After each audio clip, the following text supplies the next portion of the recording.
الله وعلى آله وصحبه وبعد.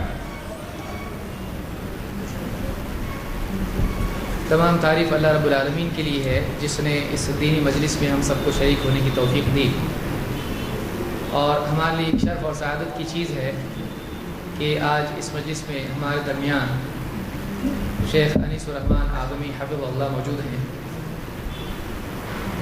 اور اسی طرح سے شیخ عبدالغفور جامعی آج ہمارے ساتھ اس مجلس میں ہیں۔ یہ دینی مجلس سوال و جواب کی ہے، اور جیسا کہ صبح میں آپ کو بتایا گیا تھا کہ اس مجلس میں شروع ہونے سے پہلے آپ سوالات جمع کر دیں۔ الحمدللہ سوالات وقت سے زیادہ دکھائی دے رہے ہیں، تو بہرحال جیسا کہ کل بھی میں نے کہا تھا اور آج بھی کہ وقت اس کے لیے متعین ہے، اور سارے سوالات کے جوابات دینا بعض اوقات وقت کے اعتبار سے بھی مشکل ہو جاتا ہے۔ تو اس مجلس میں بنیادی قاعدہ جو لوگ نئے ہیں ان کو یاد رہے کہ سوال و جواب کے لیے اس طرح کی چٹھیاں باہر مل رہی ہیں، اس پہ اپنا سوال لکھ کے دے دیں، اور ایک چٹھی پر ایک سوال لکھیں، اور بہتر ہے کہ جو باتیں موضوع سے متعلق ہیں وہ ہوں۔ اگر اس کے علاوہ بھی کوئی سوال پوچھتے ہیں تو کوئی حرج نہیں۔ سوال پوچھنے کا مقصد کسی کا امتحان لینا یا کسی کو ایسا سوال پوچھنا جس سے فتنہ ہو مناسب نہیں ہے۔ واقعی انسان کا اپنا فائدہ دین کا اس میں ہوتا ہو، ایسا سوال آدمی پوچھے جس سے اس کا آخرت کا دین کا فائدہ ہوتا ہو۔ اسی طرح سے مجلس میں یہ بھی کوشش کریں کہ کوئی شور شرابہ نہیں ہو۔ اگر کسی کو سوال پوچھنا ہے تو جیسے ہماری تمام مجالس میں عموماً یہ طریقہ ہوتا ہے کہ سوال لکھ کر دیا جاتا ہے، اس کو جواب دیا جاتا ہے۔ یہ گنجائش اس مجلس کے لیے نہیں ہے کہ کوئی آدمی کھڑے ہو کر سوال پوچھے، اور اس سے برا یہ ہے کہ آدمی جواب ملنے کے بعد اس پر مطمئن نہ ہونے کی وجہ سے بحث کرنے لگے۔ یہ سوال و جواب کی مجلس ہے، بحث و مباحثہ کی نہیں۔ لہذا کسی انسان کے بس میں یہ نہیں ہے کہ وہ سب کو مطمئن کرے۔ سب کو مطمئن کرنا ہمارا کام نہیں ہے۔ ہاں یہ ہے کہ اگر کوئی سوال آپ کا ہے اس کا جواب ہم دے سکتے ہیں۔ اب آپ مطمئن ہوتے ہیں یا نہیں ہوتے ہیں وہ آپ کا معاملہ ہے، لیکن جواب ان کو جو معلوم ہے وہ دیا جائے گا۔ جو بھی علماء جواب دیں گے یہاں پر جو ان کی تحقیق ہے اس کے مطابق جواب وہ دیں گے۔ ضروری نہیں ہے کہ پوچھنے والے کو ان کی تحقیق سے اتفاق، تو یہ ان کی ذمہ داری نہیں کہ ہر ایک کو راضی کریں۔ علماء کی ذمہ داری یہ ہوتی ہے کہ جو ان کی اپنی تحقیق ہے اس کے مطابق وہ جواب دیں۔ لہٰذا اگر کسی کو اس جواب سے اتفاق نہیں ہو تو اس کو یہ حق بھی حاصل نہیں ہے کہ جب وہ عالم کی تحقیق سے متفق نہیں ہے تو عالم کو اپنی بات منانے کی کوشش کرے۔ وہ خود اپنی تحقیق دوسروں پہ تھوپ نہیں سکتا ہے۔ لہٰذا ادب کا لحاظ بھی اس میں کرنا چاہیے۔ بعض اوقات ایسا ہوتا ہے بعض مجالس میں کچھ لوگ آ کے شور شرابہ کرتے ہیں، اپنی بات منوانے کی کوشش کرتے ہیں۔ اس طرح کی چیز نہ کریں، اس سے آدمی کا اپنا وقار کم ہوتا ہے۔ لہٰذا یہ سوالات ہیں اور ایک ایک کر کے انشاءاللہ ہم ان کو دیکھیں گے۔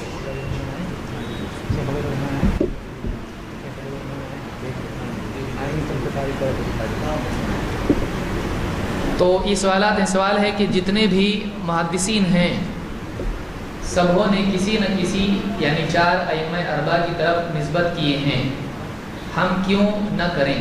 قرآن و حدیث کی روشنی میں جواب دیں۔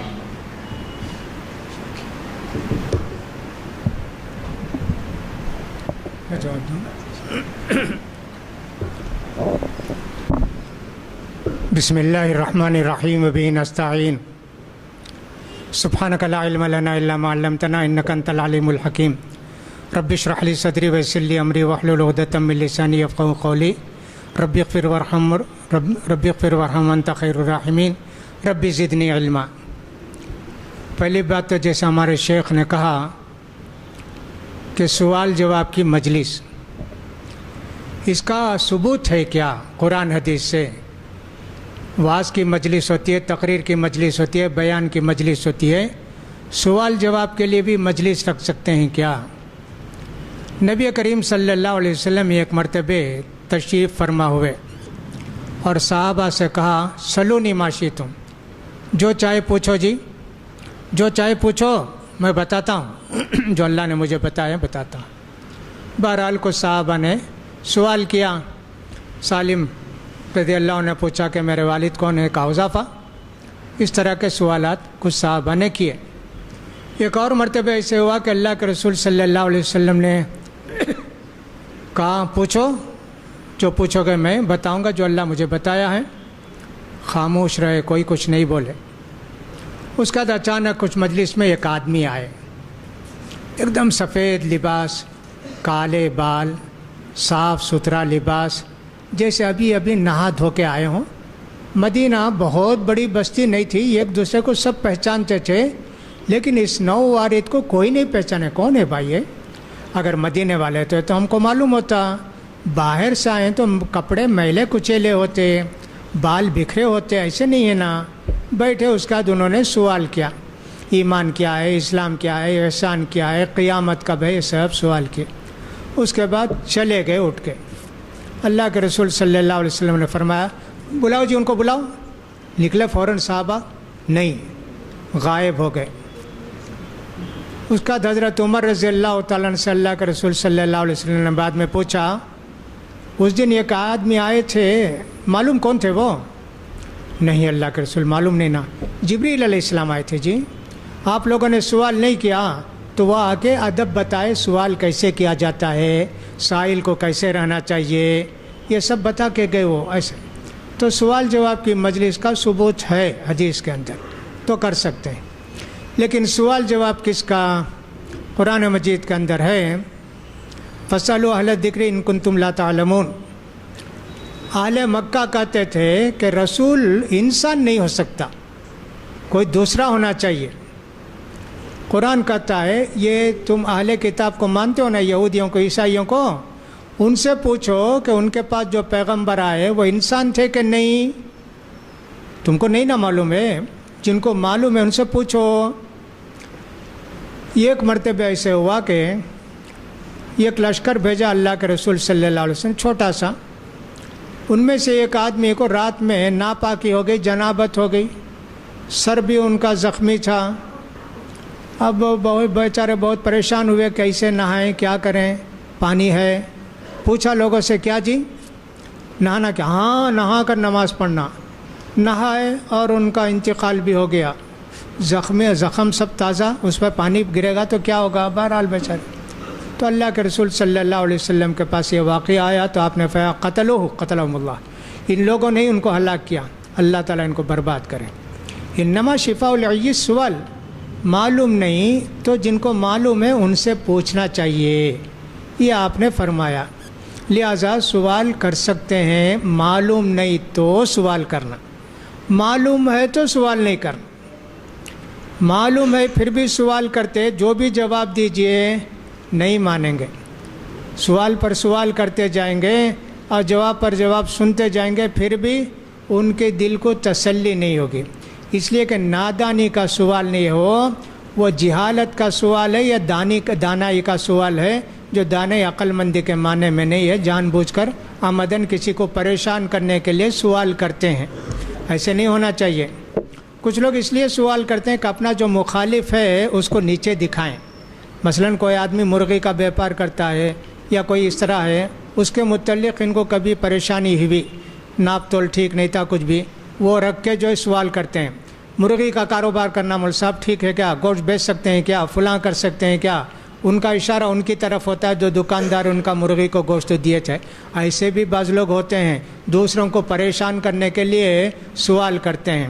اور کچھ لوگ یہ کہ مطلب کا سوال کرتے ہیں، کئی لوگوں سے ایک سوال کیے، سب بولے نہیں، جائز نہیں، جائز نہیں، پوچھتے جاتے۔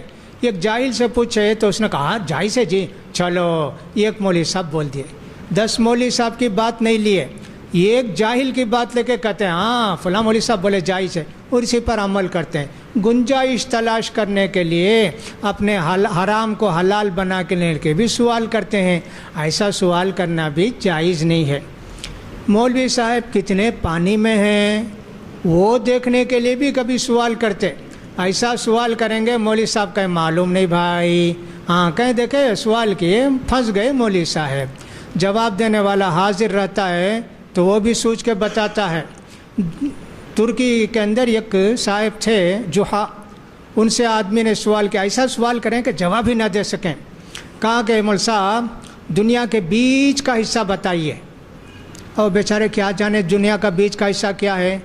ادھر گئے ادھر گئے ادھر گئے اپنی لاٹھی گاڑی. یہ جی دنیا کا بیچ کا حصہ. ناپ کیا ہو چار طرف سے میں یہیں کھڑے رہتا ہوں. بیچ کا حصہ یہ کیا بولتے. کہا کہ خاموش ہو گئے. تو جواب دینے والے کبھی ایسے بھی جواب دینا پڑتا. منہ بند کرو بھائی کیا کریں گے. ایسے سب ہوتا ہے. لہذا سوال کرنے کا مقصد نیک ہونا چاہیے. نیک نیتی سے سوال کرنا چاہیے. اپنے کے لیے کرنا چاہیے, اپنے گھر والوں کے لیے کرنا چاہیے. بعض سوال ایسے ہوتے ہیں کہ آدمی خود نہیں کر سکتا, دوسروں سے پوچھواتا ہے, جائز ہے. حضرت علی رضی اللہ تعالیٰ جوان تھے, حضرت فاطمہ رضی اللہ عنہ سے شادی ہو گئی تھی, لیکن ان کو ایک جو وہ طاقت بہت تھی نا, تو اس لیے مزی نکل جاتی تھی. مزی کا مطلب یہ کہ آدمی جوان کو جب جوش آتا ہے 2-3 قطرے پانی اس کے وہ پیشاب کے نلکے سے نکلتے ہیں, چکٹ پانی رہتا ہے, اسے مزی بولتے ہیں. حضرت علی کو مسئلہ معلوم نہیں تھا, کہا کہ پیشاب کی جگہ سے پانی نکلا, نہانا ہے. منی سمجھ کے نہاتے تھے. سردی کے دنوں میں نہانا بڑی مصیبت, بڑی تکلیف. مقداد سے کہا مقداد اللہ کے رسول سے پوچھو مرد کو اگر مزی نکلے تو کیا کرنا. مقداد رضی اللہ تعالیٰ نے پوچھے اللہ کے رسول سے, حضرت علی کا مسئلہ پوچھے آ کر حضرت مقداد. اللہ کے رسول نے فرمایا منہ الوضو, وضو کر لینا بس ہے جی, اپنی شرمگاہ کو دھو لو, وضو کر لو, نہانے کی ضرورت نہیں. تسلی ہو گئی. لہٰذا بعض مسئلے دوسروں کی طرف سے بھی پوچھ سکتے ہیں, اس لیے کہ پوچھنے والے کو کبھی شرم آتی ہے یا سلیقہ نہیں ہے پوچھنے کا, ٹھیک سے بول نہیں سکتا ہے, یہ سب طریقے ہیں. لہٰذا پہلا تو یہ ہونا چاہیے کہ صاحب سوال نیک نیتی سے ہونا چاہیے. جب آپ کو معلوم نہیں ہے آپ سوال کیے, میں نے بتا دیا, الحمدللہ ہو گیا. البتہ آپ دلیل پوچھ سکتے ہیں, اس کی دلیل ہے کیا, اتنا. لیکن میں بولا سوال کیجئے, فرض کیجئے میں سوال آپ کے سوال کا جواب دیا, پھر آپ سوال کرتے ہیں تو اس کا مطلب ہے کہ آپ مجھ سے بڑے عالم ہیں, آپ میرا امتحان لینا چاہتے ہیں, آپ کی نیت خراب ہے, لوگوں کے سامنے پریشان کرنا چاہتے ہیں پوچھ کر, یہ بری نیت ہے. ایسے سوال کرنا جائز نہیں, حرام ہے. لہذا کبھی کبھی ایسے بھی ہوتا, کبھی اعتراض کرنے کے لیے لوگ آتے کہ صاحب فلاں کیا ہے, فلاں مسئلہ کیا ہے, کیوں ایسے ہوتا ہے. ایسے سب بھی پوچھتے ہیں لوگ صرف اس لیے کہ صاحب اپنے دل کی بھڑاس نکالنے کے لیے, یا کہ صاحب اپنے آپ کو ذرا اونچا بچانے کے لیے. ایسے بھی نہیں ہونا چاہیے. کبھی میں نے پوچھا کہ صاحب بتاؤ کیا مسئلہ ہے, صاحب لوگ خاموش تھے. ایک آدمی سوچا رہے سب خاموش ہیں کیا, اٹھ کر فوراً پوچھے. 300 آدمی تھے مسجد میں, کوئی نہیں پوچھا. میں پوچھا سوال. ہاں, اپنے آپ کو بتانے کے لیے کبھی سوال کرتا ہے, سب نہیں ہونا چاہیے. نیک نیتی سے سوال کرنا چاہیے, اس کا خیال کرنا چاہیے. بہرحال سوالات تو جیسا کہ شیخ نے کہا بہت سے ہیں, ان کے جوابات دینا ممکن بھی نہیں مختصر وقت میں, اور ہمارے سارے جواب سے آپ کو مطمئن ہونا بھی ضروری نہیں. ہو سکتا ہے کہ کچھ سوال سے آپ مطمئن ہوں, کچھ سوال سے مطمئن نہ ہوں. آپ تحقیق کرنا چاہیں تو کر لیجئے, اور بھی لوگوں سے پوچھ لیجئے.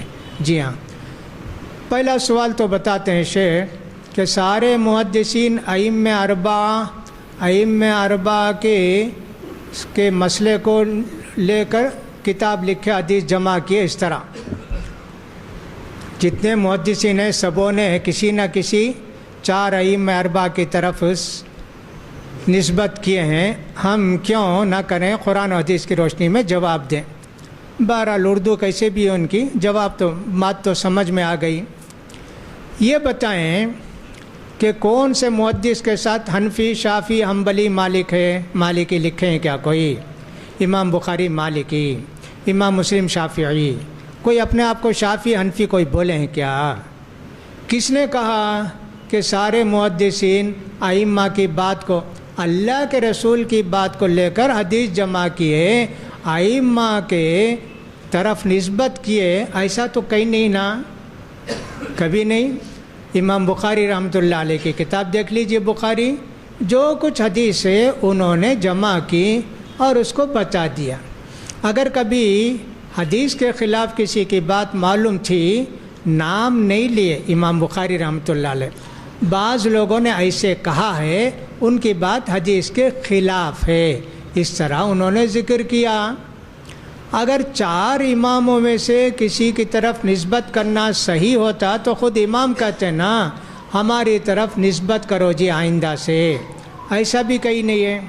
یہ بالکل غلط بات ہے کہ لوگ یہ کہیں کہ محدثین بھی 4 ائمہ کی طرف نسبت رکھتے تھے. نہیں جی. آپ میں سے کتنے لوگ ہوں گے جب حق نہیں معلوم تھا تو اماموں کی بات پر عمل کرتے تھے حدیث کو چھوڑ کے. جب حدیث معلوم ہو گئی تو حدیث پر عمل کرتے ہیں. اس کا مطلب یہ کہ صاحب سب لوگ ایسے ہی تھے, سب لوگ حنفی تھے, سب لوگ شافعی تھے, ایسے تھوڑی کہتا ہے, ایسے کوئی نہیں کہتا ہے. لہٰذا محدثین کو کسی مسلک کی طرف نسبت دینا جائز نہیں ہے. کوئی بھی محدث مجتہد ہو, جو مجتہد سارے محدثین تھے, اور مجتہد کسی کا مقلد نہیں ہوتا ہے, کسی امام کی تقلید نہیں کرتا ہے. امام طحاوی رحمۃ اللہ علیہ, ابو جعفر طحاوی, جو کہ علماء احناف میں سے ایک عالم صاحب تھے, وہ لکھتے ہیں لا یقلد الا متعصب او جاہل. کسی کی بات کو جو نبی نہیں ہے ان کی پوری بات کو لے کر عمل کرنے والا یا تو تعصب پسند ہے یا جاہل ہے. لہٰذا کیسے کوئی محدث لے کے سارے ائمہ کی بات کو لے کر ان پر عمل کرے گا؟ لہٰذا ہم اس بات کو صحیح نہیں سمجھتے ہیں. واللہ اعلم بالصواب. کوئی کمی رہ گئے تو شیخ اس کو پورا کر دیں گے انشاءاللہ. شیخ سوال ہے کہ ہمارے سامنے ایک شخص غلطی کرتا ہے جس کو دیکھ کر ہمیں بہت حسد ہوتا ہے, تو ایسی صورت میں ہم کیا کریں؟ ہمیں بہت بے چینی محسوس ہوتی ہے.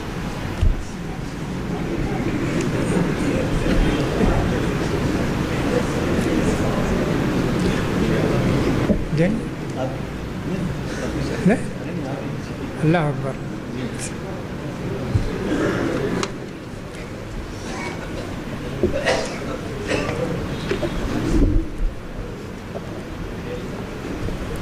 قرآن مجید میں 113 نمبر کی صورت ہے وَمِن شَرِّ حَاسِدٍ اِذَا حَسَدَ.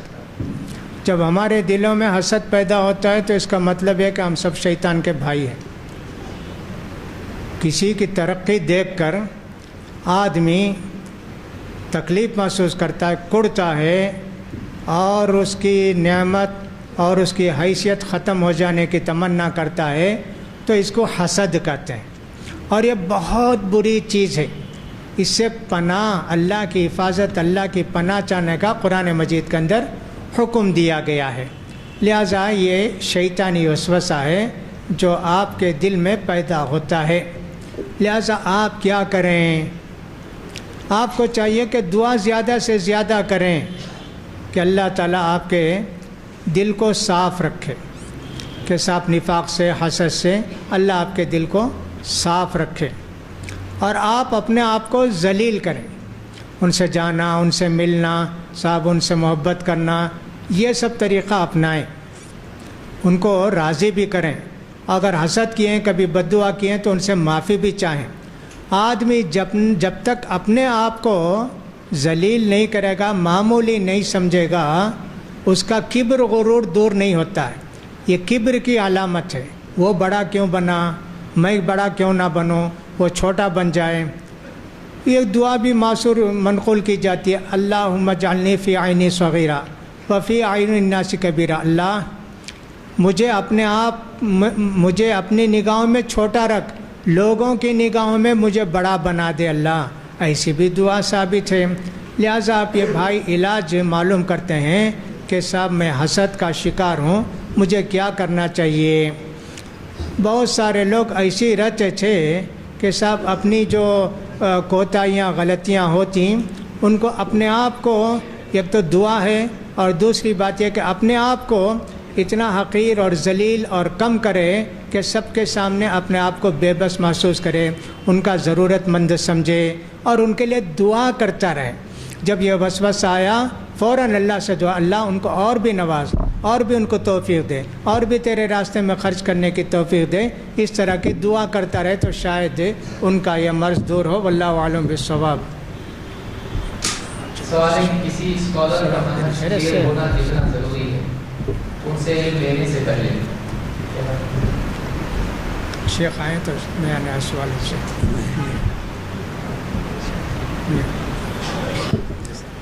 ہاں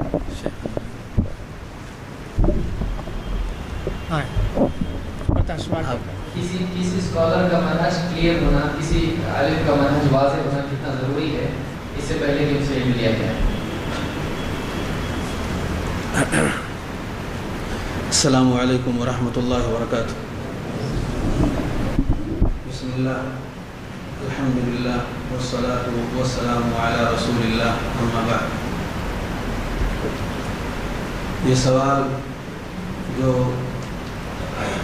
کسی بھی شخص سے علم لینے سے پہلے اس کے منہج کے بارے میں جانکاری کے حوالے سے جو کیا گیا ہے، یہ اہم ترین سوالات میں سے ایک ہے۔ در حقیقت اللہ رب العالمین نے ہم لوگوں کو پابند کیا ہے کہ ہم علم صرف ان لوگوں سے لیں جس کے ایمان اور جس کے عمل پر ہمیں اطمینان ہو سکے۔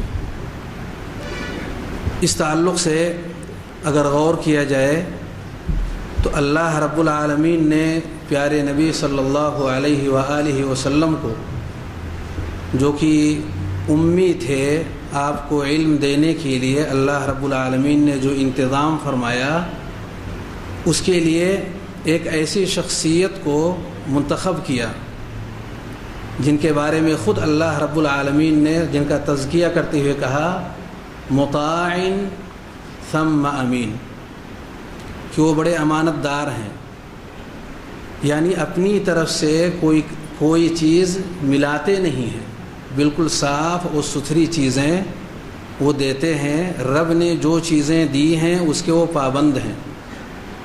اسے پتہ چلا کہ معلم کو، جس سے آدمی سیکھنا چاہتا ہے، اس کے علم اور تقوی کے حوالے سے اسے اطمینان ہونا چاہیے کہ وہ قابل اعتماد ہے، امانت دار ہے۔ ہمارے اسلاف نے اس کی بڑی تاکید کی ہے۔ چنانچہ عبداللہ ابن مبارک کہتے ہیں ایھا الطالب علما ائت حماد بن زید فاستفد علما وحلما ثم قیدہ بقیدی لا کجہم وکثور وکعمر بن عبید۔ صاف لفظوں میں انہوں نے کہا کہ اگر آپ سیکھنا چاہتے ہیں تو ان لوگوں سے لیں جن کے بارے میں پورا اطمینان ہے، وہ قابل اعتماد ہیں۔ نام لیتے ہوئے انہوں نے صراحت کیا، جیسے کہ حماد بن زید ہیں، مشہور اور معروف محدث، جن کے اہل سنت ہونے میں نہ صرف یہ کہ شبہ نہیں بلکہ وہ اہل سنت کے امام ہیں۔ اور پھر اس کے اپوزٹ کی بھی انہوں نے مثال دیا اور کہا کہ جیسے جہم بن صفوان ہے، عامر بن عبید ہے، ان جیسے لوگوں سے علم نہ لیا جائے جو کہ اپنے عقیدے اور منہج کے حوالے سے نہ صرف یہ کہ معروف بلکہ اس کے بھی وہ امام ہیں، اس راستے میں یہ گئے ہوئے ہیں۔ تو ہمارے اسلاف نے اس کی بڑی تاکید کی ہے، اور خاص طور سے صحابہ کرام نے بھی اس حوالے سے ہمارے لیے بڑے نمونے چھوڑے ہیں۔ اس میں بڑی ساری مثالوں میں سے ایک مثال حضرت عمر بن خطاب رضی اللہ تعالیٰ عنہ کی ہے۔ ان کے پاس خط لکھ کر کے اجازت لی گئی کہ حساب کے میدان میں ایک ایسا شخص ہے کہ جس سے استفادہ کیا جا سکتا ہے، مگر وہ نصرانی ہے۔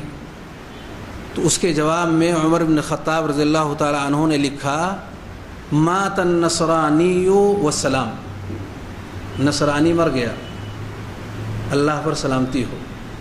یعنی ہمیں جو استفادہ کرنا ہے وہ ان لوگوں سے کرنا ہے جن کے بارے میں ہم پورے طور پر مطمئن ہوں کہ ان کے ذریعے سے جو چیزیں آ رہی ہیں وہ صاف ستھری ہیں، صحیح ہیں۔ لا تکرموہم وقد اہانہم اللہ، کہا انہیں عزت مت دو، اللہ نے انہیں ذلیل کیا ہے۔ یہ حضرت عمر بن خطاب رضی اللہ تعالیٰ عنہ ہیں جنہوں نے یہ منہج اور یہ طریقہ ہمیں دیا ہے، اور آپ کے بعد بھی یہ سلسلہ جاری اور ساری رہا۔ تمام لوگوں نے اس کی پوری رعایت کی ہے کہ ایسے ہی لوگوں سے علم لیا جائے جن کے بارے میں ہم مطمئن ہوں کہ وہ علم کے اعتبار سے، تقویٰ کے اعتبار سے قابل اطمینان ہے۔ امام احمد بن حنبل رحمہ اللہ کا ایک نہایت ہی مشہور موقف ہے کہ ان کے سامنے دو لوگوں کا تذکرہ کیا گیا، ان میں سے ایک ثور ابن یزید ہیں اور دوسرے کا نام اس وقت میرے ذہن میں نہیں ہے۔ ان دونوں اشخاص کا امام احمد بن حنبل رحمہ اللہ کے سامنے تذکرہ کیا گیا کہ علم کے اعتبار سے ثور ابن یزید نہیں، ابو ثور ہیں، علم کے اعتبار سے کچھ کمزوری ان کے اندر ہے، لیکن یہ پختہ ہیں اپنے منہج میں اور اپنے عقیدے میں۔ اور دوسری شخصیت جو کہ علم کے اعتبار سے کافی پختگی ان کے اندر پائی جاتی تھی اور جن کا نام اس وقت میرے ذہن میں نہیں ہے، دونوں کا تذکرہ کرتے ہوئے کہا گیا کہ ان دونوں میں سے کس سے ہم علم سیکھیں؟ تو انہوں نے کہا علم قلیل مع تقوی اللہ کثیر۔ تھوڑا سا علم جو ابو ثور کے اندر آپ دیکھ رہے ہیں نسبتاً ان سے کم ہے، اللہ کے تقوی کے ساتھ ساتھ یہ بہت زیادہ ہے۔ اس لیے اگر ہمیں صاف ستھری چیزیں تھوڑی ہی صحیح اگر ملتی ہیں، الحمدللہ وہ ہمارے لیے مفید ہیں، نفع بخش ہیں، ہماری عبادات میں، عقائد میں، معاملات میں ہر جگہ وہ فائدہ دیں گی۔ اس لیے ایسی ہی چیزوں کی طرف ہمیں پورا دھیان دینا چاہیے، چاہے اس کا تعلق کتابوں سے ہو، کیسٹوں سے ہو، تقریروں سے ہو، یا جن چیزوں سے بھی ہو۔ جب تک ہمیں یہ نہ معلوم ہو کہ یہ مجہول شخصیت کون سی ہے، ہمارے اہل علم اس کی وضاحت نہ کر دیں، ہمیں ایسی چیزوں کی طرف آگے نہیں بڑھنی چاہیے۔ اس کا یہ مطلب بھی نہیں کہ عوام الناس میں سے ہر شخص آگے بڑھے اور ہر ایک پر رد و قدح کرنا شروع کر دے، وہی اپنا مشغلہ بنا لے، بلکہ یہ کام اہل علم کا ہے۔ وہ ان تمام معاملات کو ذمہ داری کے طور پر دیکھتے ہوئے لوگوں کی رہنمائی کریں گے۔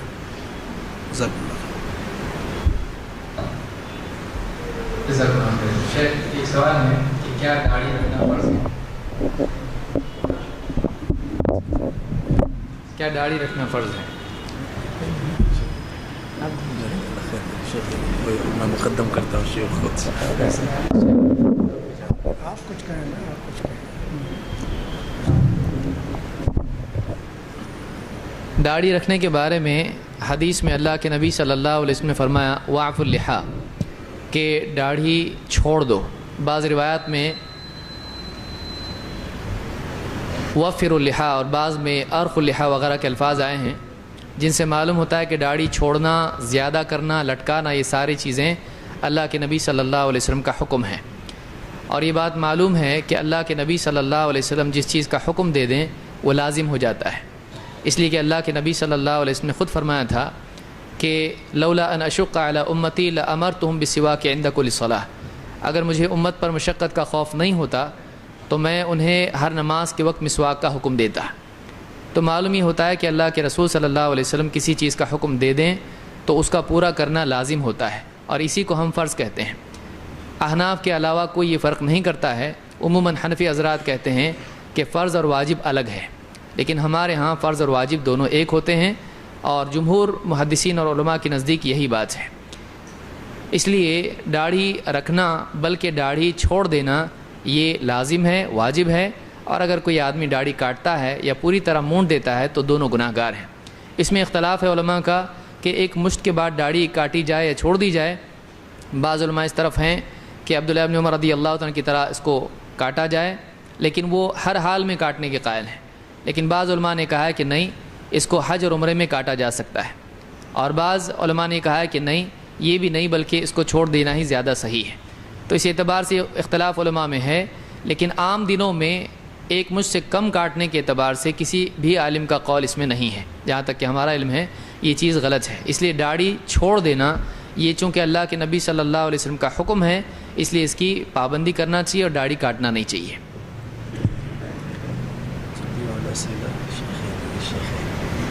آپ پوچھتے ہیں سوال ہے کہ میں نے اپنے بھائیوں کے نام پر کچھ رقم لی تھی جو 10,000 روپے کے قریب تھی، لیکن میں ان تک یہ رقم پہنچا نہیں پایا اور آج میری طاقت وہ رقم ادا کرنے کی نہیں ہے تو میں کیا کروں؟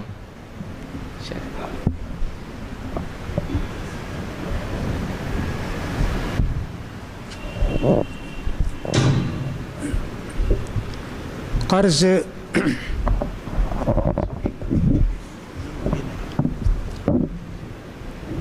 جب لیا گیا ہے تو اس کا ادا کرنا ضروری ہے۔ حدیث میں تو ایسے آتا ہے جو آدمی کسی سے اس نیت سے قرض لیتا ہے کہ میں اس کو ادا کر دوں گا تو اللہ تعالیٰ اس کے لیے ادا کرنے کی کوئی صورت پیدا کر دیتا ہے۔ دوسری بات یہ ہے کہ جو آدمی اس نیت سے قرض لیتا ہے کہ میں دوں گا نہیں، یا نیت غلط ہے اس کی، تو اللہ تعالیٰ اس کو قرض ادا کرنے کی سہولت نہیں دیتا، یہاں تک کہ وہ اسی حالت میں مر بھی جاتا ہے اور قیامت میں مفلس بن کے اللہ کے یہاں حساب دے گا۔ تو قرض کی ادائیگی ضروری ہے۔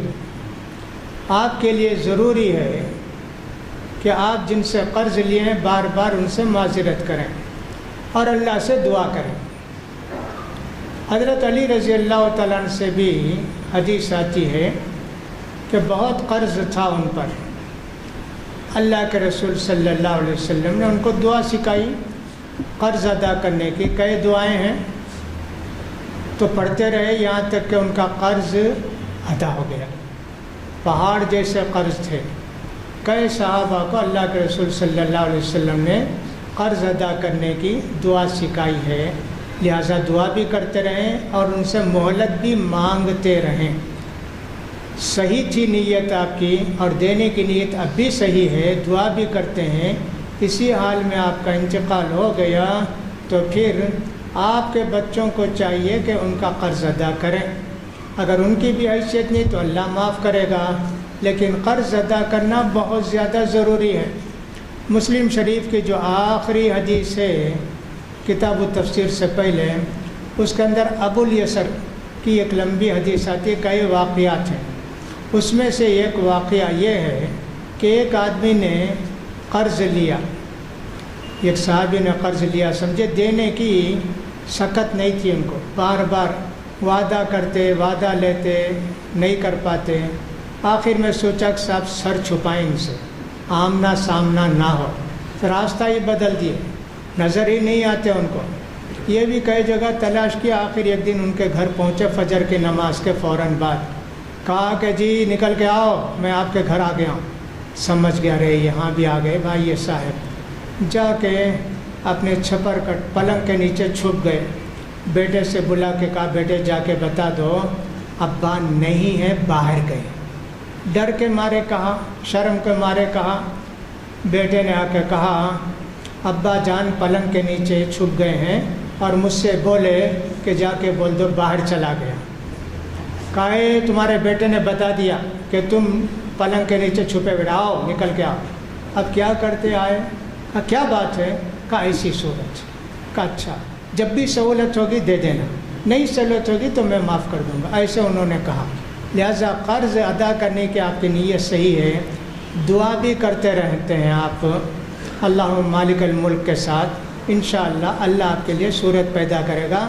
پہلے نیت تو پیدا کیجئے کہ یہ قرض مجھے ادا کرنا ہے، اور ان کے لیے دعا دیتے رہیے جنہوں نے قرض دیا ہے آپ کو، ہو سکتا ہے اللہ کوئی صورت پیدا کر دے۔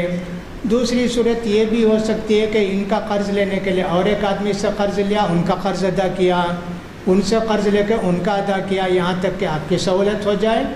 کھانے پینے میں کفایت کیجئے، اپنے پیٹ کو ذرا کم ڈالیے اور سب اپنے قرض دار کے لیے کچھ بچائیے، اللہ تعالیٰ ضرور آپ کی نیت سے یہ تو قرض ادا کرنے کی صورت پیدا کرے گا انشاءاللہ۔ سوال ہے کہ وضو پر وضو کرنے سے پہلے کیا ہمیں باوضو ہونا ضروری ہے؟ شیخ عبید الرحمن میں سمجھتا ہوں آپ جواب دیں اس کے۔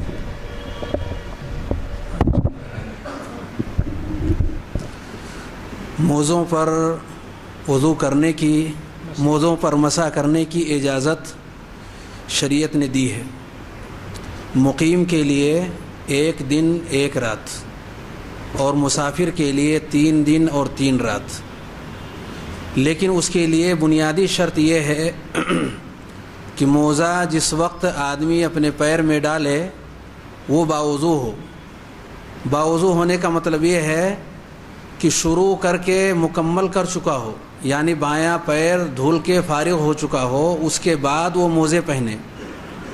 کچھ لوگ اس میں زیادہ ہی جلد بازی کر جاتے ہیں. ایک پیر کو دھلنے کے بعد اس کو فوراً موزہ داہنے پیر میں پہن لیے، پھر بایاں پیر دھلے اور بایاں پیر کا موزہ بائیں پیر میں ڈال لیے. یہ مکمل طہارت کے بعد پہننا نہیں ہوا، بلکہ ابھی طہارت مکمل نہیں ہوئی تھی، اس سے پہلے ہی پہن لیا گیا. بایاں پیر جب تک مکمل آدمی دھل نہ لے اس وقت تک موزے نہ پہنے. دھل لینے کے بعد وضو ٹوٹنے سے پہلے کسی بھی وقت میں اگر وہ پہن لیتا ہے تو اس نے گویا کہ اس شرط پر عمل کر لیا. نبی کریم صلی اللہ علیہ وآلہ وسلم نے حضرت مغیرہ ابن شعبہ رضی اللہ تعالیٰ عنہ سے فرمایا دعہما فإنی ادخلتہما طاہرتین، چھوڑ دو، یعنی موزے ہمارے پیر سے نہ نکالو، دھلنا ضروری نہیں ہے پیر کا. میں نے جس وقت یہ موزہ پہنا تھا اس وقت میں طہارت کی حالت میں تھا.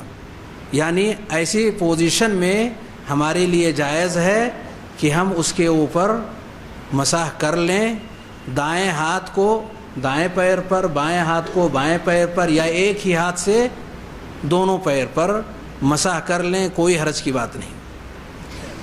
دوسری بات یہ اسی حوالے سے کہ یہ کب سے اور کب تک رہے گا موزہ پر مسح. 1 دن 1 رات مقیم اور 3 دن 3 رات مسافر کے لیے. لیکن یہ وقت کا شمار کب سے ہوگا؟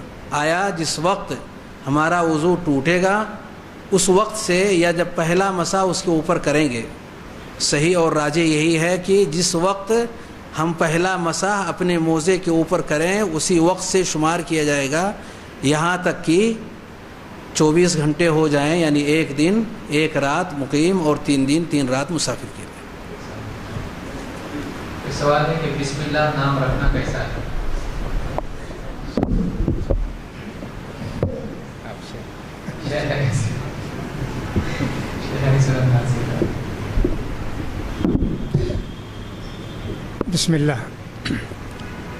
بسم اللہ نام رکھنا کیسا ہے؟ اکثر ایسا ہوتا ہے پہلا بچہ یا بچی پیدا ہوتی ہے تو اس کا نام بسم اللہ رکھتے ہیں. ایسا ہوتا ہے بعض جگہ ہم نے دیکھا پہلا لڑکا پہلی لڑکی کا نام بسم اللہ، اور عام طور پر لڑکی کا نام رکھتے ہیں بسم اللہ. لڑکے کا میں نے کم سنا ہے، لڑکی کا سنا ہے زیادہ بسم اللہ. بسم اللہ بہت اچھی چیز ہے لیکن نام کا ثبوت نہیں ہے. اللہ کے نام سے شروع کرتا ہوں، اللہ کے نام سے پڑھتا ہوں، اللہ کے نام سے کھاتا ہوں، اللہ کے نام سے وضو کرتا ہوں. بسم اللہ جس کے سامنے پڑھتے ہیں، جس کام سے پہلے پڑھتے ہیں اس کے بعد وہ کام شروع کرتے ہیں. معنی کے لحاظ سے بسم اللہ اس معنی میں کچھ بھی مطلب نہیں رکھتا ہے، لہذا ایسے نام رکھنا چاہیے جس کا کچھ بھی معنی مطلب ہو، ویسے نام رکھنا چاہیے. اگر کسی نے رکھ دیا ہے تو ٹھیک ہے، اب ہم کچھ نہیں کر سکتے، اس کے شرک نہیں ہے، اس کے اندر کوئی غلط معنی نہیں ہے. لیکن ایسے نام رکھنا چاہیے کہ جس کا کوئی معنی مطلب ہو. لہذا بسم اللہ اگر کسی نے رکھا ہے نام تو ہم یہ نہیں کہیں گے کہ بدل دو، ناجائز ہے. یہ کہنا چاہتے ہیں کہ اگر رکھ دیا ہے تو رکھ دیا ہے، لیکن آئندہ سوچ سمجھ کے نام رکھنا چاہیے کہ بسم اللہ ہم رکھ سکتے ہیں کیا. نام رکھنے میں بہت ساری بدعتیں ہیں. بعض لوگ قرآن کھول کے اس میں نام دیکھے ناقۃ اللہ، بیٹی کا نام رکھ دیا ناقۃ اللہ، اللہ کی اونٹنی. کیا مطلب اللہ کی اونٹنی؟ ایک صاحب تھے ہمارے مولانا عزیز احمد ندوی صاحب، ان کا نام رکھ دیا بیت اللہ یعنی کعبہ. ندوہ پڑھنے گئے، جہاں بھی بیٹھتے طلبہ آ کے 7 چکر لگا کے بیٹھتے، اور وہ سمجھے نہیں بہت دن تک. بعد میں معلوم ہوا کہ یہ معنی ہے. جا کے مولانا ابو الحسن علی ندوی صاحب سے کہا کہ دیکھیے اسے ہو گیا، تو انہوں نے کہا اچھا تمہارا نام بدل دو، بیت اللہ کے بجائے عزیز احمد رکھ لو. ایسے کسی نے اپنے بچی کا نام رکھا ہنج، کہاں جیا کا قرآن میں ہے جی وہدینا ہنجدین، ہنج پکڑ لیا اس کو. یہ سب کیا طریقہ ہے؟ اس لیے نام اگر سمجھ میں نہیں آتا ہے تو کسی عالم سے پوچھ لینا چاہیے نام رکھنے سے پہلے کہ یہ نام رکھ سکتے ہیں کیا. اللہ کے رسول صلی اللہ علیہ وسلم بھی بعض بچوں کا نام رکھے، جیسے منذر کہا کہ اس کا نام منذر رکھو. اللہ کے رسول بھی نام رکھتے تھے، لہٰذا بہتر ہوگا کہ ایسا نام رکھا جائے جس کا کچھ معنی مطلب ہو، اس کا خیال کرنا چاہیے. لطیفے کے طور پر میں یہ بھی کہہ دوں، ایک آدمی کا نام تھا رحمت اللہ. اب اس کی شادی ہوئی. ہندوستانی کلچر میں تو ایسا ہے کہ شوہر کا نام لیے تو طلاق ہو جاتی ہے. اب یہ لڑکی نماز پڑھ لی 2 رکعت، اب سلام پھیرنا ہے، السلام علیکم. اب رحمت اللہ بولے گی تو طلاق ہو جائے گی نا. بیٹھ گئی بیچاری، کیا کریں. آخر میں کہا السلام علیکم منع کے ابا، السلام علیکم منع کے ابا. یہ بھی غلط مسئلہ ہے کہ شوہر کا نام لینے سے طلاق ہو جاتی ہے. حضرت عائشہ رضی اللہ تعالیٰ عنہ کہتی سے اللہ کے رسول نے فرمایا، عائشہ جب تم مجھ سے خوش رہتی ہے تو مجھے معلوم، جب ناراض ہوتی ہے معلوم. کیسے اللہ کے رسول؟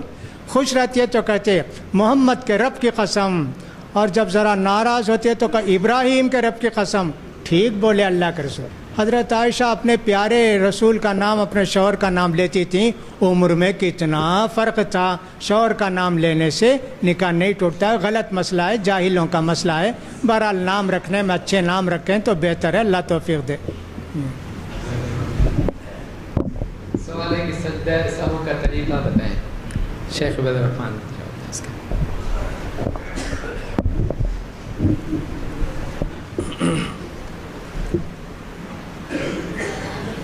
بہت ساری کمی اور کوتاہی نماز میں ہو جایا کرتی ہے.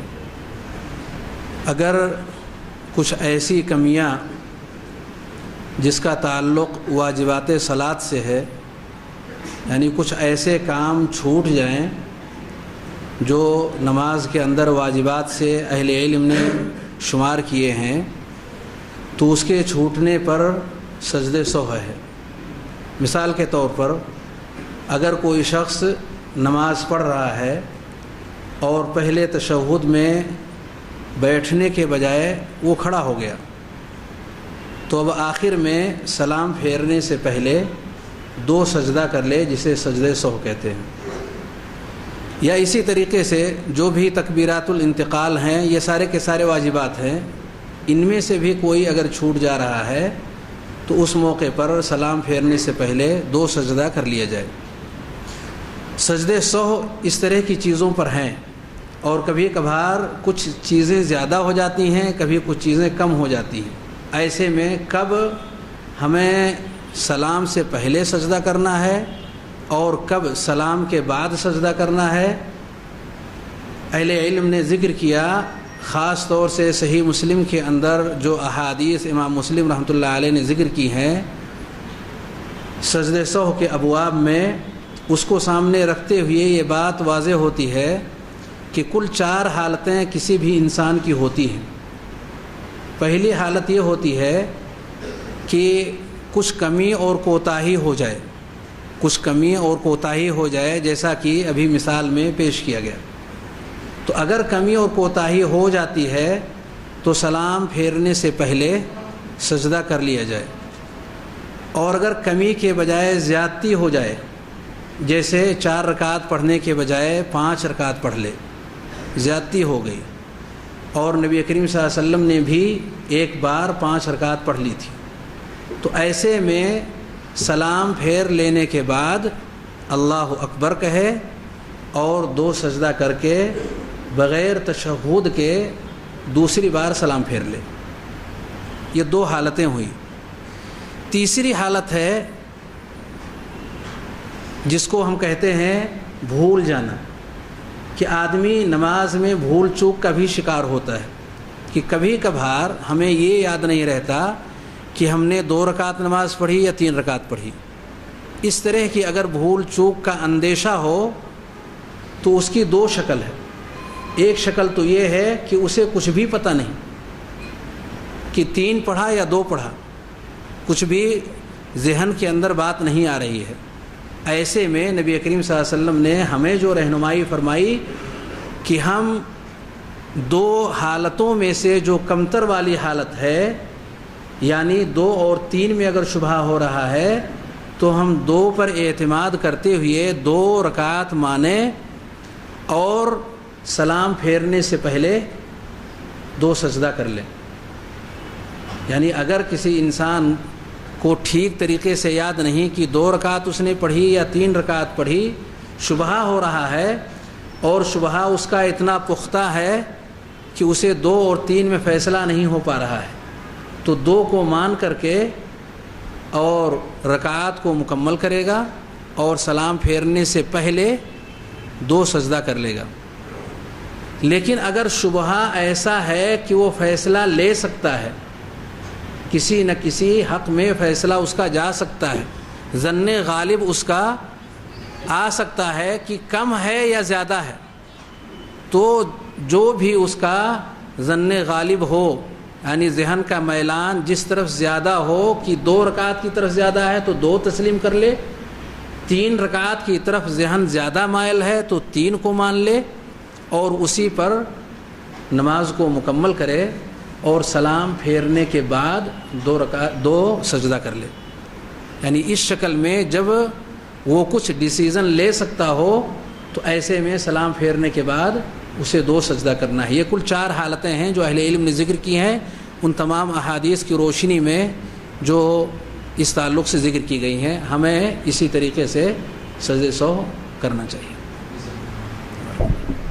سوال ہے کہ کسی مسلمان کے گھر شادی ہوتی ہے تو جو رسومات ہوتی ہیں جیسے سونے کی انگوٹھی، ہلدی کا کھانا، مہندی، جمعہ کی دعوت، رسم کے مطابق تحفہ اور کپڑے وغیرہ کرنا، مہربانی کر کے اس کے بارے میں بتلائیں۔ شیخ انیس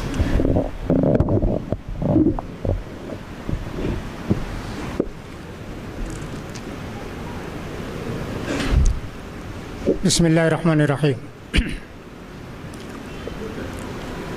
شادی از اول تا آخر رسومات، خرافات کا مجموعہ، بہت کم شادی ایسی ہوگی۔ نسبت نصارہ اور عیسائیوں کی تقلید ہے، اسلام میں نسبت کچھ بھی نہیں ہے۔ نسبت کو کہتے ہیں مانگنا یا مانگنی۔ آپ سے جا کے لڑکی مانگے تو نسبت ہو گئی، اس کے لیے تقریب رکھنا، لوگوں کو دعوت دینا عیسائیوں کا طریقہ ہے، تحفہ تبادلہ کرنا عیسائیوں کا طریقہ ہے، دعوت کے لیے لوگوں کو بلانا جا کے گھر گھر، یہ بھی اسلام کے اندر کوئی طریقہ نہیں ہے۔ کسی نے اللہ کے رسول کو دعوت نہیں دی کہ میری شادی آپ آئیے۔ رقعے چھاپنا یہ بھی عیسائیوں کا طریقہ ہے، مسلمانوں کا طریقہ نہیں ہے، اور خاص کر اس میں بسم اللہ لکھ کے کچرے میں ڈالنا اور فلاں کرنا۔ پوری شادی کو آپ دیکھیں گے تو گناہ ہی گناہ گناہ گناہ ہے۔ لہٰذا اس سے بھی زیادہ جیسے آپ بتاتے ہیں ایک ہلدی کا کھانا، میں نے تو بنگلور میں سنا چور ہلدی کا کھانا، میں نے سنا کہ سمجھا کہ شاید ہلدی چرا کے پکاتے ہیں کھانا، معلوم نہیں پہلے دن شادی کے 2 دن پہلے چور ہلدی، جمعے کے دن، ہفتے کے دن ہلدی کا کھانا، اتوار کے دن شادی کا کھانا، نعوذ باللہ۔ یہ سب چیزیں غلط ہیں، ہرگز اس میں شرکت نہیں کرنا چاہیے۔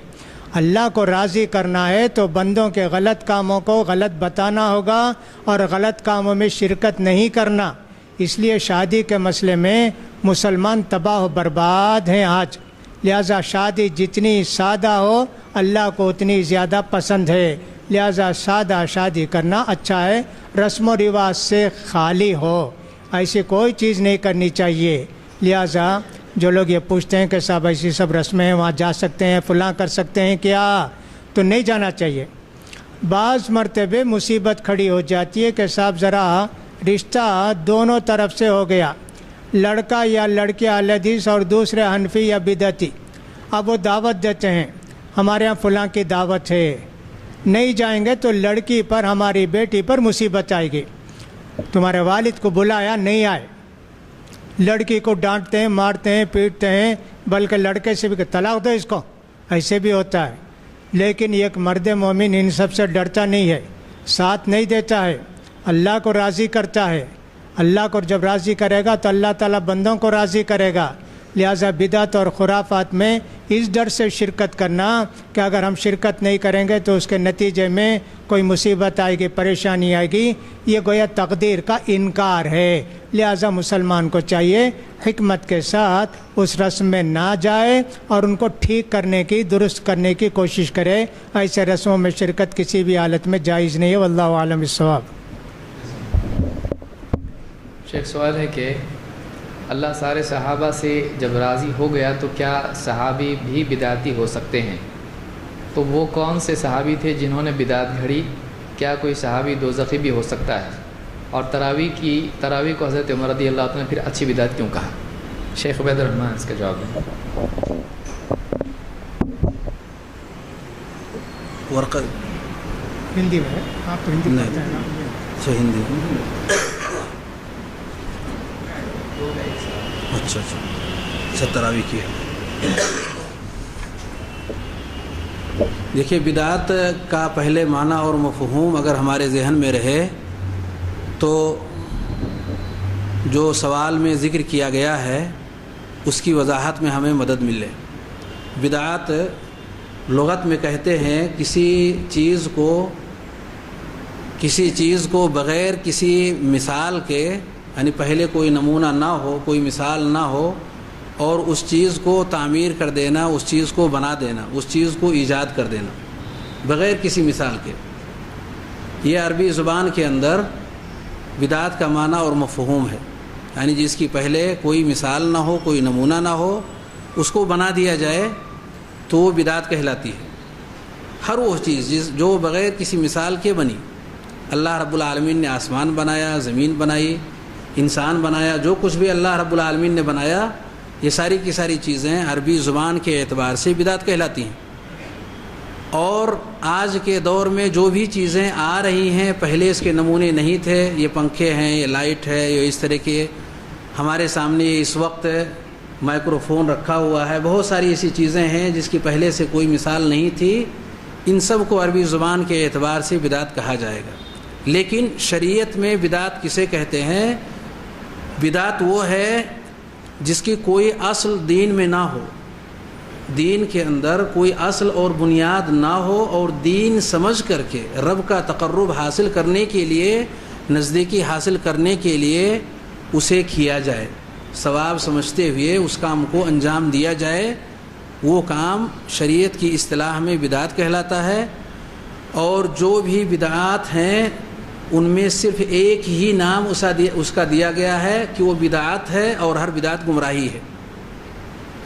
سوال میں یہ ذکر کیا گیا کہ صحابہ میں سے کیا کوئی صحابی ہے جنہوں نے بدعت کی ہے، اور اگر بدعت انہوں نے کیا ہے تو کیا وہ بدعتی کہلائیں گے؟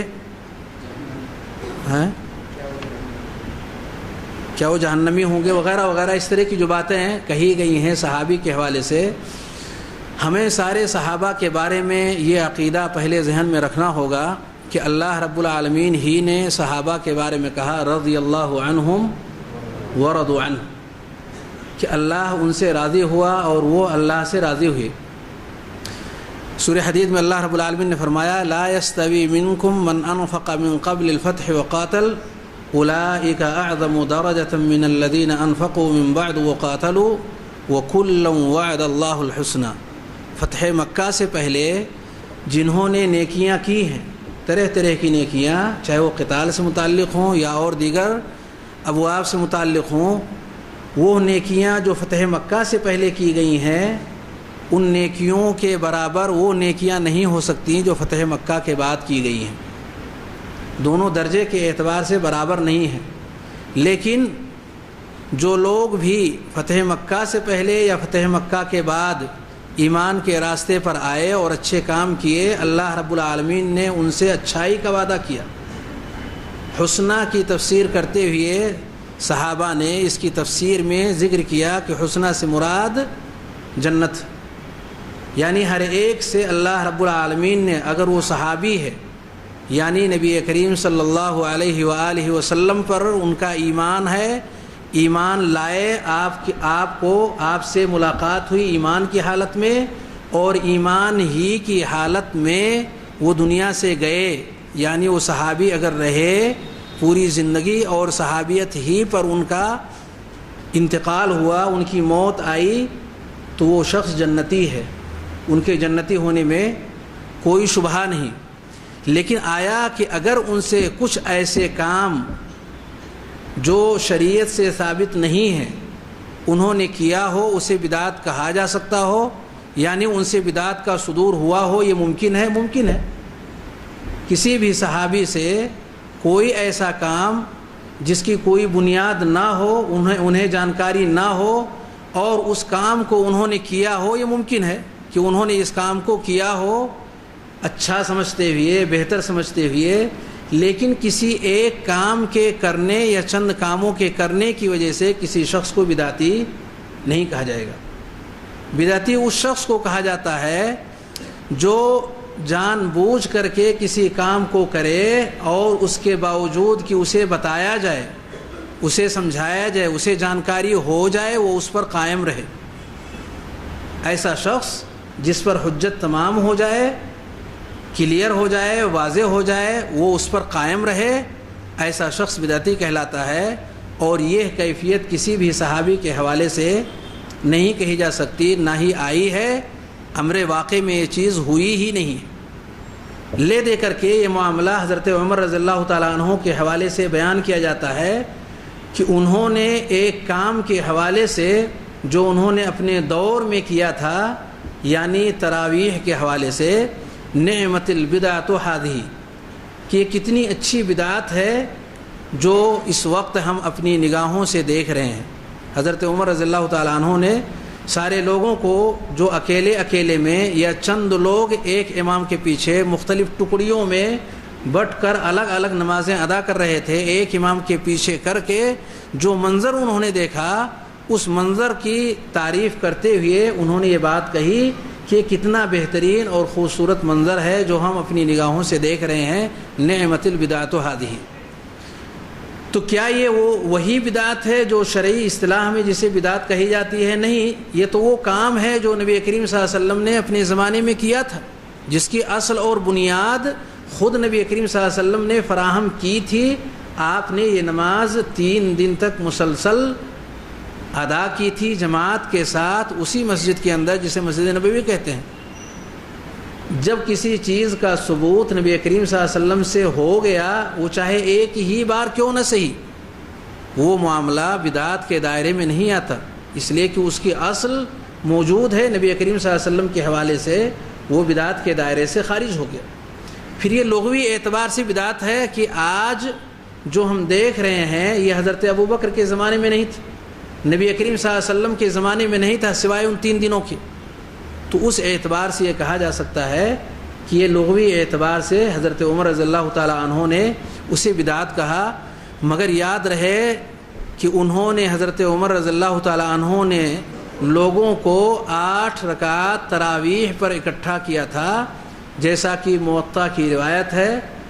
حضرت ابی بن کعب رضی اللہ تعالیٰ عنہ اور تمیم الداری رضی اللہ عنہ، ان دونوں صحابہ کو حضرت عمر رضی اللہ تعالیٰ عنہ نے متعین فرمایا ان یقوم للناس ب11 رکعہ، کہ لوگوں کو 11 رکعات پڑھایا کریں۔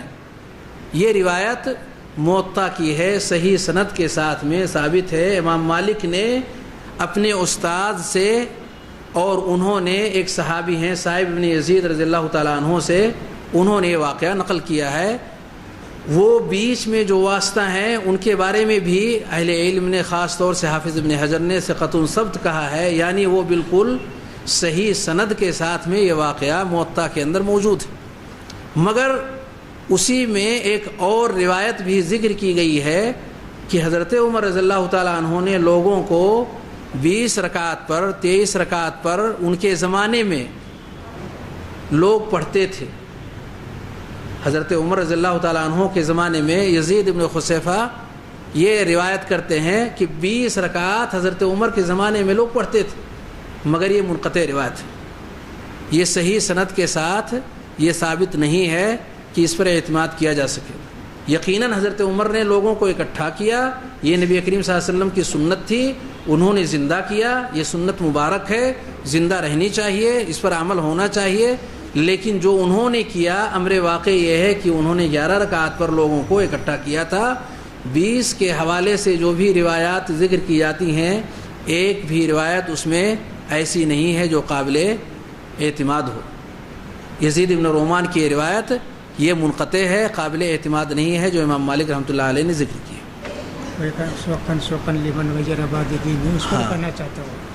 جی یہ جو روایت ہے جو صحیحین کی یا صحیح مسلم کی روایت کہ کچھ لوگ نبی کریم صلی اللہ علیہ وآلہ وسلم کے پاس حوض کوثر پر لائے جائیں گے اور نبی کریم صلی اللہ علیہ وسلم انہیں دیکھ کر کہیں گے سحقا سحقا لمن غیر بعدی۔ جب آپ ان کے چہرے کے نشانات کو دیکھیں گے، وضو کے نشانات کو دیکھیں گے، تو آپ کہیں گے امتی امتی، یہ میری امت کے لوگ ہیں۔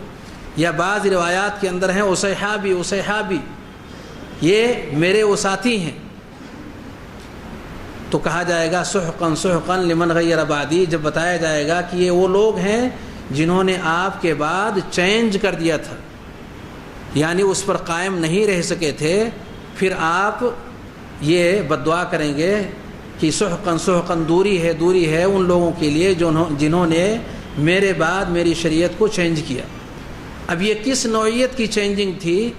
آیا وہ انہوں نے جو کام کیا نبی کریم صلی اللہ علیہ وسلم کی زندگی کے بعد، یہ وہی لوگ ہیں جنہیں ہم صحابہ کہتے ہیں اور یہ اس پر قائم رہے جو نبی کریم صلی اللہ علیہ وسلم نے تعلیمات دی تھیں؟ یقیناً نہیں، یہ آپ کے صحابہ نہیں تھے، بلکہ صحابی تو اسے کہتے ہیں جو قائم رہے نبی کریم صلی اللہ علیہ وسلم کی تعلیمات پر مرتے دم تک، مرتد نہ ہوا ہو، جو اس سے الگ نہ ہو گیا ہو دین اسلام سے۔ یہ تو وہ لوگ ہیں جنہوں نے ما زالوا مرتدین، کہ یہ بالکل الگ رہے، دور رہے اس دین سے جو نبی کریم صلی اللہ علیہ وسلم نے لوگوں کو دیا تھا، یہ اس سے مرتد رہے، دور رہے۔ ایسے لوگوں کے لیے نبی کریم صلی اللہ علیہ وسلم نے یہ بات کہی کہ دوری ہے ان لوگوں کے لیے جنہوں نے میرے بعد اس دین کو چینج کر دیا۔ اس سے بدعتی یا وہ صحابی مراد نہیں ہے جو نبی کریم صلی اللہ علیہ وسلم پر ایمان لائے اور صحابیت پر بھی برقرار رہے اور نبی کریم صلی اللہ علیہ وسلم کے دین پر بھی قائم رہے۔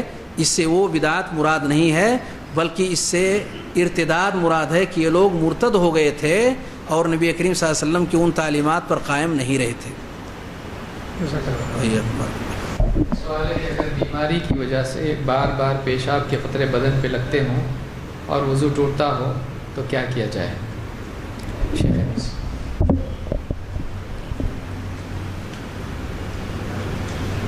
بسم اللہ الرحمن الرحیم۔ بیماری کی وجہ سے بار بار پیشاب کے قطرے گرتے ہیں، بڑھاپا ہو جاتا ہے، مثانہ کمزور ہو جاتا ہے، شوگر کے دیابیطس کی بیماری ہے، یہ بیماری پیدا ہو جاتی ہے۔ ویسے عورتوں کا حال ہے کہ ہمیشہ خون نکلتے رہتا ہے، جس کو استحاضہ کہتے ہیں۔ ایسی صورت میں کیا نماز معاف ہے؟ نماز تو بالکل معاف نہیں ہے، آپ کو اسی حالت میں نماز پڑھنا پڑے گا۔ پیشاب کا قطرہ گرتا ہے، ہاں اسی حالت میں نماز پڑھنا ہے۔ کبھی ایسا ہوا کہ اسپتال میں داخل کر دیا آپ کو اور پیشاب کے راستے کو بند کر کے نالی لگا دیا اور نالی سے بوتل میں کہ قطرہ پیشاب کا گرتے رہتا ہے، وہ صبح لگائے تو کل تک ہے، کل لگائے تو اور 2 دن تک بھی رہتا ہے، کیا اتنے وقت کی نماز معاف ہو جاتی ہے؟ نہیں معاف ہوتی، آپ کو نماز پڑھنا ہی ہے۔ البتہ آپ یوں کریں کہ پیشاب کے قطرے ٹپکتے ہیں، لنگوٹ باندھیں، پیشاب کی جگہ کوئی ایسی چیز رکھ لیں کہ پیشاب اسی میں گرے، مسجد وغیرہ میں، راستے میں، گھر میں نہ گرے۔ یہ ایک احتیاطی تدبیر ہے۔ دوسری تدبیر یہ ہے کہ آپ جب نماز کا وقت آیا اس کپڑے کو ہٹا کر دھو کر اپنی شرمگاہ کو وضو کریں، پھر نماز شروع کریں۔ رکوع کو گئے یہ قطرہ گرا، سجدے کو گئے تو یہ قطرہ گرا، ایسی حالت رہتی ہے، اسی حالت میں آپ نماز پڑھیں گے۔ نماز کے پیشاب کا قطرہ بھی گر رہا ہے اور صاحب نماز بھی پڑھنا ضروری ہے۔ البتہ کوشش اس بات کی کریں کہ صاحب اگر کچھ کنٹرول ہو سکتا ہے تو اس وقت آپ نماز پڑھیں، کنٹرول ہی نہیں ہے مسلسل گرتے ہیں نماز پیشاب کے قطرے تو گرنا چاہیے۔ نبی کریم صلی اللہ علیہ وسلم کے زمانے میں تو حضرت حمنہ بنت جہش کو غالباً استحاضہ تھا، خون گرتا تھا ہمیشہ۔ اس حالت میں اعتکاف کو بھی بیٹھی ہو، چارپار پر بیٹھی، نیچے لگن رکھ دی، اس میں پانی رکھ دی، اس میں خون کے قطرے گرتے رہتے تھے۔ اعتکاف نماز سب کرتی تھیں وہ، لہٰذا نماز تو بہرحال معاف نہیں ہے، احتیاط جتنی کر سکیں۔ اگر طاقت ہے آپ کو کہ رکوع کو گئے، وضو ٹوٹ گیا، پھر آ کے آپ وضو کریں، شرمگاہ کو دھو کے اس کپڑے کو بدل کے پھر بھی کرتے ہیں تو اب طاقت نہیں ہے۔ فاتقوا اللہ ما استطعتم، جتنا ہو سکے اللہ سے ڈر کر زندگی گزارو۔ لہٰذا جن کے پیشاب کے قطرے بار بار گرتے ہیں اور کنٹرول کی کوئی صورت نہیں ہے، پیشاب کے قطرے گرتے ہوئے بھی وہ نماز پڑھیں گے، اور البتہ نماز کا وقت جب ہو کپڑا بھی دھو لیا، شرمگاہ بھی دھو لیا، وضو کر کے نماز پڑھے، پھر اس کے بعد جو قطرے کریں گے اللہ معاف کرے گا، آپ کی نماز قبول ہوگی۔ واللہ اعلم بالصواب۔ سوال ہے کہ تمام مسلکوں کا کوئی امام ہوتا ہے تو اہل حدیث کا امام کون ہے؟ باقی امام کی تقلید کرنا ضروری ہے یا نہیں؟ شیخ عبید الرحمن جان۔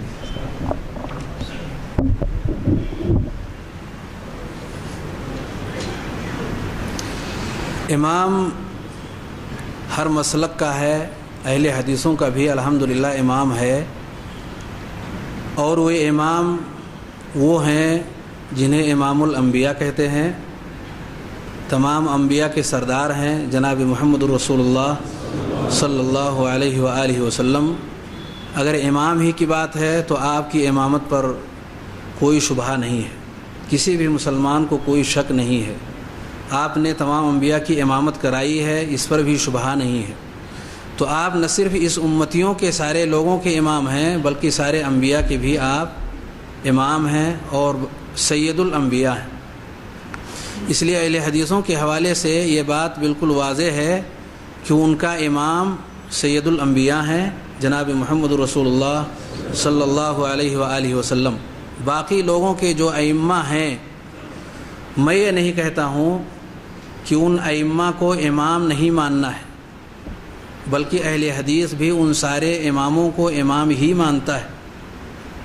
یہ اور بات ہے کہ اہل حدیث ان اماموں کو امام الانبیاء نہیں مانتا، جناب محمد رسول اللہ صلی اللہ علیہ وآلہ وسلم کے درجے میں انہیں نہیں کرتا، بلکہ انہیں انہی کے درجے میں رکھتے ہوئے ان کے علم سے استفادہ کرنے کا قائل ہے۔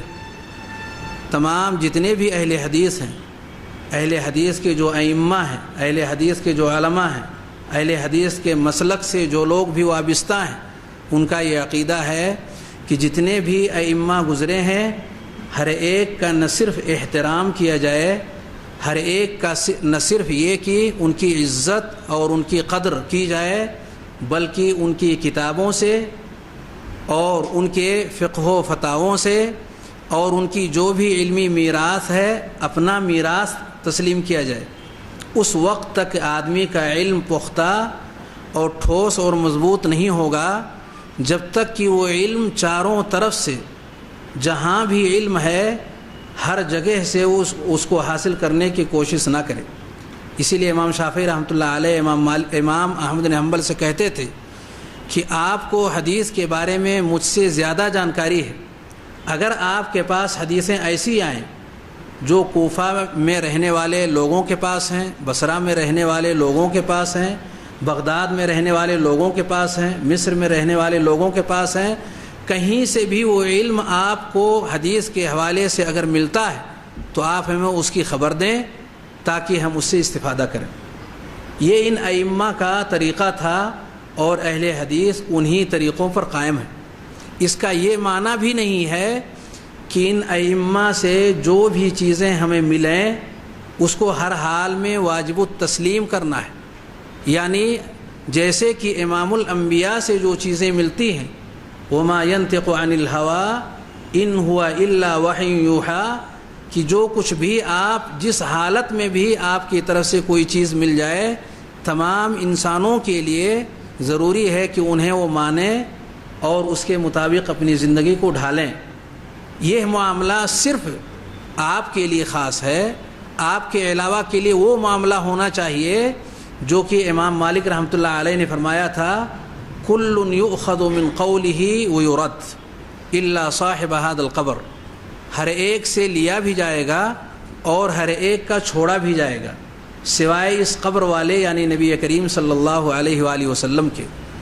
جو چیزیں حق کے موافق ہوں، کتاب و سنت کے موافق ہوں، انہیں لیا جائے گا۔ جو کتاب و سنت کے موافق نہ ہوں، اس کے مخالف ہوں، ایسی چیزوں کو رد کر دیا جائے گا، اسے لیا نہیں جائے گا۔ لیا اسے جائے گا جو قبر والے کے، جو نبی کریم صلی اللہ علیہ وآلہ وسلم کی طرف سے چیزیں آ رہی ہیں جو کتاب و سنت کے موافق ہیں۔ یہی پیغام ہے اہل حدیث کا ہر زمانے کے اندر، اور آج کے دور میں بھی وہی پیغام ہے کہ اگر کوئی شخص یہ چاہتا ہے کہ ہر طرح کی ضلالت سے، ہر طرح کی گمراہی سے، ہر طرح کے اختلافات سے اپنے آپ کو دور کر لے، تو اس کے لیے صرف وہی طریقہ ہے جو آپ نے صحابہ کو دیا کہ اگر نجات پانا چاہتے ہیں تو ما انا علیہ و اصحابی پر اکٹھے ہو جائیں، یعنی جو نبی کریم صلی اللہ علیہ وسلم نے اختیار کیا اور جس پر آپ کے صحابہ چلے، اور ساتھ ہی ساتھ جہاں ہمیں یہ اختیار کرنے کی طرف ابھارا گیا وہیں اس کے ساتھ ساتھ ہمیں اس بات کی طرف بھی دھیان دینا ہوگا کہ ہر طرح کی بدعتوں سے انسان کو دور رہنا ہوگا، تب جا کر کے وہ نبی کریم صلی اللہ علیہ وسلم کی صحیح اور سچی اتباع کرنے میں کامیاب ہو سکے گا۔ سوال یہ کہ اگر شوہر جہنم میں چلا جائے اور بیوی جنت میں چلی جاتی ہے تو جنت میں اس کا شوہر شیخ انیس صاحب۔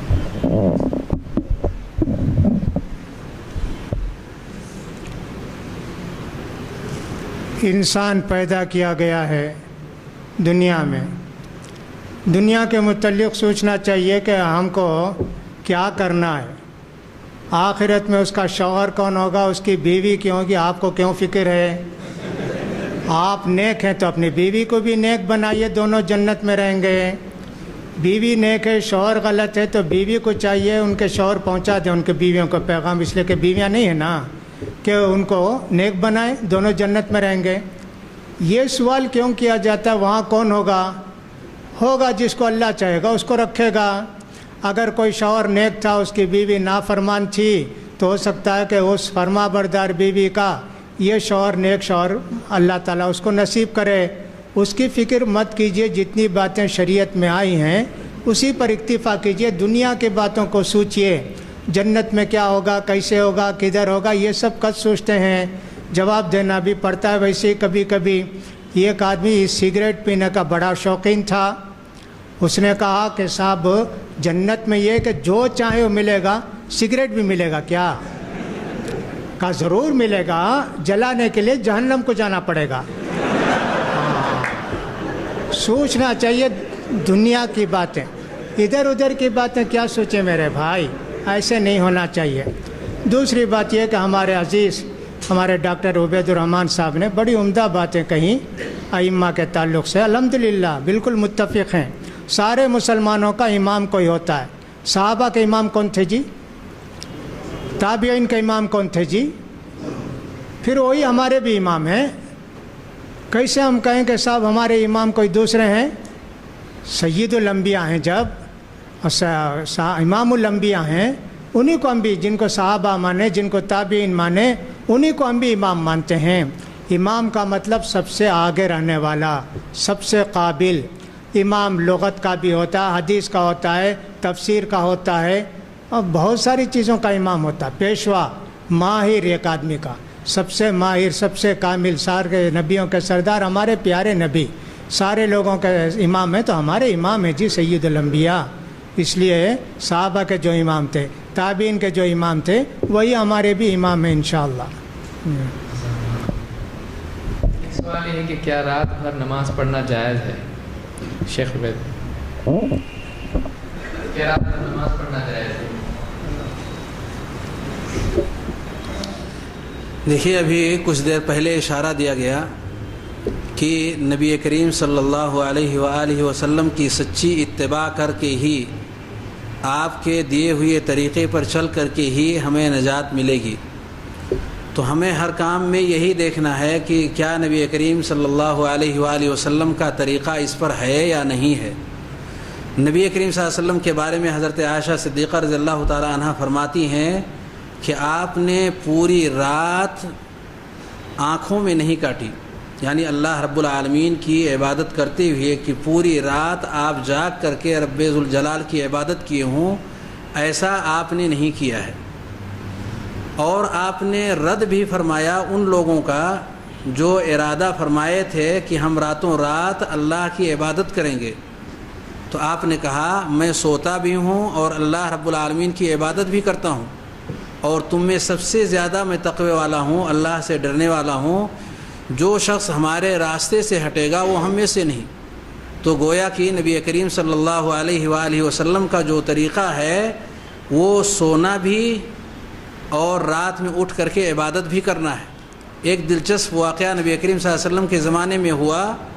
سلمان فارسی رضی اللہ تعالی عنہ نے زیارت کی ایک صحابی کی، ان کے گھر گئے تو پتہ یہ چلا کہ وہ رات بھر اللہ رب العالمین کی عبادت کرتے ہیں، قیام کرتے ہیں، اور دن بھر وہ روزہ رکھتے ہیں۔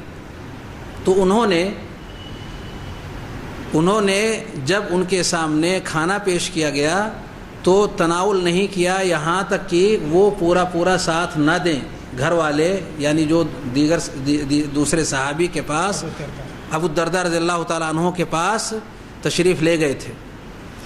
ایسے موقع پر رات میں جب وہ قیام کے لیے کھڑا ہونا چاہ رہے تھے تو انہوں نے منع کیا کہ ابھی وقت نہیں ہے، ابھی آپ سوئیں۔ اور پھر تیسرے پہر میں انہوں نے آواز دیا کہ اب اٹھیے، اب قیام کا وقت ہے، اللہ رب العالمین کی عبادت کریں۔ معاملہ نبی کریم صلی اللہ علیہ وسلم کے سامنے جب پہنچا، آپ کے سامنے انہوں نے پیش کیا تو آپ نے فرمایا صدق سلمان فارسی رضی اللہ تعالیٰ عنہ نے جو نمونہ سکھایا ہے، جو طریقہ انہوں نے بتایا ہے، وہ بات بالکل پرفیکٹ ہے، صحیح اور درست۔ یہی نمونہ نبی کریم صلی اللہ علیہ وسلم کا اور آپ کے ساتھیوں کا رہا ہے، اسی نمونے پر امتیوں کو چلنا ہے۔ یعنی پوری رات عبادت کرنے کے بجائے کچھ رات کا کچھ حصہ سونا اور کچھ حصہ عبادت کرنا، البتہ کم سونا اور زیادہ جاگنا یہ اہل ایمان کی صفت قرآن میں اللہ رب العالمین نے کئی جگہوں پر ذکر کی ہے۔ اس میں کوئی حرج کی بات نہیں ہے، بلکہ یہ بہتر ہے کثرت کے ساتھ اگر کوئی شخص اللہ رب العالمین کی عبادت کرتا ہے لیکن کچھ سوئے ضرور، رات کا کچھ حصہ سو کر کے گزارے۔ نبی کریم صلی اللہ علیہ وسلم کے اس طریقے پر عمل کرتے ہیں۔ سوال ہے کہ جب تک ہم اس قابل نہیں ہوئے کہ ہم قرآن و حدیث کے معنی کو اچھے سے سمجھ سکیں، تب تک ہم کسی کی تقلید کر سکتے ہیں یا نہیں؟ شیخ انیس الرحمن۔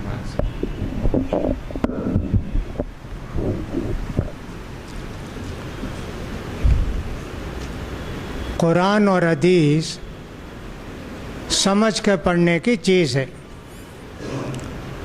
قرآن میں بہت ساری آیتیں ایسی ہیں کہ جن کو ہم سمجھ نہیں سکتے، جن کو متشابہات کہتے ہیں۔ سورہ آل عمران میں اللہ نے ان کو ذکر کیا۔ اللہ کا ہاتھ کیسا ہے، اللہ کی آنکھ کیسی ہے، اللہ کیسے ہنستا ہے، الف لام میم کا کیا معنی ہے۔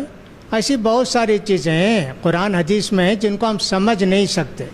جتنا سمجھے وہ معنی سمجھنا چاہیے، اللہ سے ڈرنا، تقوی اختیار کرنا، جاہلوں سے پالا پڑے تو سلامتی کا راستہ اختیار کرنا۔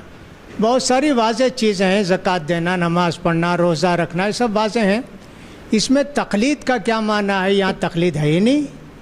آپ نے قرآن حدیث کا معنی مطلب اردو میں پڑھا یا مراٹھی میں پڑھا، سمجھ میں آیا۔ جو نہیں سمجھ میں آیا علماء سے پوچھیں۔ علماء کو بھی وہ متشابہات میں سے علماء کہیں گے اللہ کو معلوم، بھائی اس کا معنی ہم نہیں جانتے، معلوم ہے تو علماء بتائیں گے۔ آپ کو چاہیے قرآن حدیث پڑھیں، ایک حدیث روزانہ، 2 حدیث 3 حدیث روزانہ، 3 آیتیں روزانہ پڑھیں، ان کو سمجھنے کی کوشش کریں معنی۔ اس میں تقلید وغیرہ کو کہ مسئلہ نہیں ہے قرآن میں۔ ہاں یہ مسئلہ قرآن میں ضرور ہے کہ جاہل یہ کہتے تھے انا وجدنا آباءنا علی امتم و انا علی آثارہم مقتدون، ہمارے باپ دادا کرتے تھے ہم بھی وہی کریں گے۔ ہاں یہ ہے، یہ سمجھ میں نہیں آتا آپ کو؟ اچھی سمجھ میں آتا نا۔ اللہ کے رسول کو جاہل ایسا جواب دیا جب قرآن حدیث آنے کے بعد باپ دادا کی بات کو مقدم رکھیں گے، یہ بات سمجھ میں آتی ہے نا۔ یہاں تقلید کا کیا معنی ہے؟ ہاں، ماں باپ دادا کی تقلید نہیں کرنا چاہیے، یہ قرآن میں ہے۔ تو یہ سوال ہی عجیب ہے کہ صاحب جب تک قرآن حدیث کا معنی اچھی طرح سمجھ میں نہ آئے کس کی تقلید کریں؟ ہاں، یہ پوچھ سکتے ہیں کس کا ترجمہ پڑھیں، جب تک ہم کو معلوم نہ ہو کس کا ترجمہ ہم پڑھیں، یہ البتہ آپ کہہ سکتے ہیں۔ الحمدللہ ترجمے بہت ہیں، پڑھ سکتے ہیں، لیکن کتاب و سنت کے مطابق یا حدیث کی روشنی میں جو تفسیر کی جائے گی ان کو پڑھیں۔ جیسے امام شوکانی کے تفسیر کا ترجمہ ہے، امام ابن کثیر کی ترجمہ کا تفسیر ہے، اور اسی طرح احسن البیان ہے۔ یہ سب کتاب و سنت کی روشنی میں، احادیث کی روشنی میں تفسیر کی گئی ہیں۔ ان کے اندر کوئی غموض نہیں ہے، کوئی جو ہے اس طرح کا غلط مسئلہ نہیں ہے۔ ان کی تفسیر آپ پڑھ سکتے ہیں، یہ کہہ سکتے ہیں، سوائے کسی تقلید کریں یہ سوال ہی غلط معلوم ہوتا ہے۔ السلام علیکم۔ سوال ہے کہ میت کو کون سی چیزیں پہنچتی ہیں، یعنی ایصال ثواب کے لیے کیا کرنا چاہیے؟ شیخ میت کو کون سی چیزیں پہنچتی ہیں اور ایصال ثواب کے لیے کیا کرنا چاہیے؟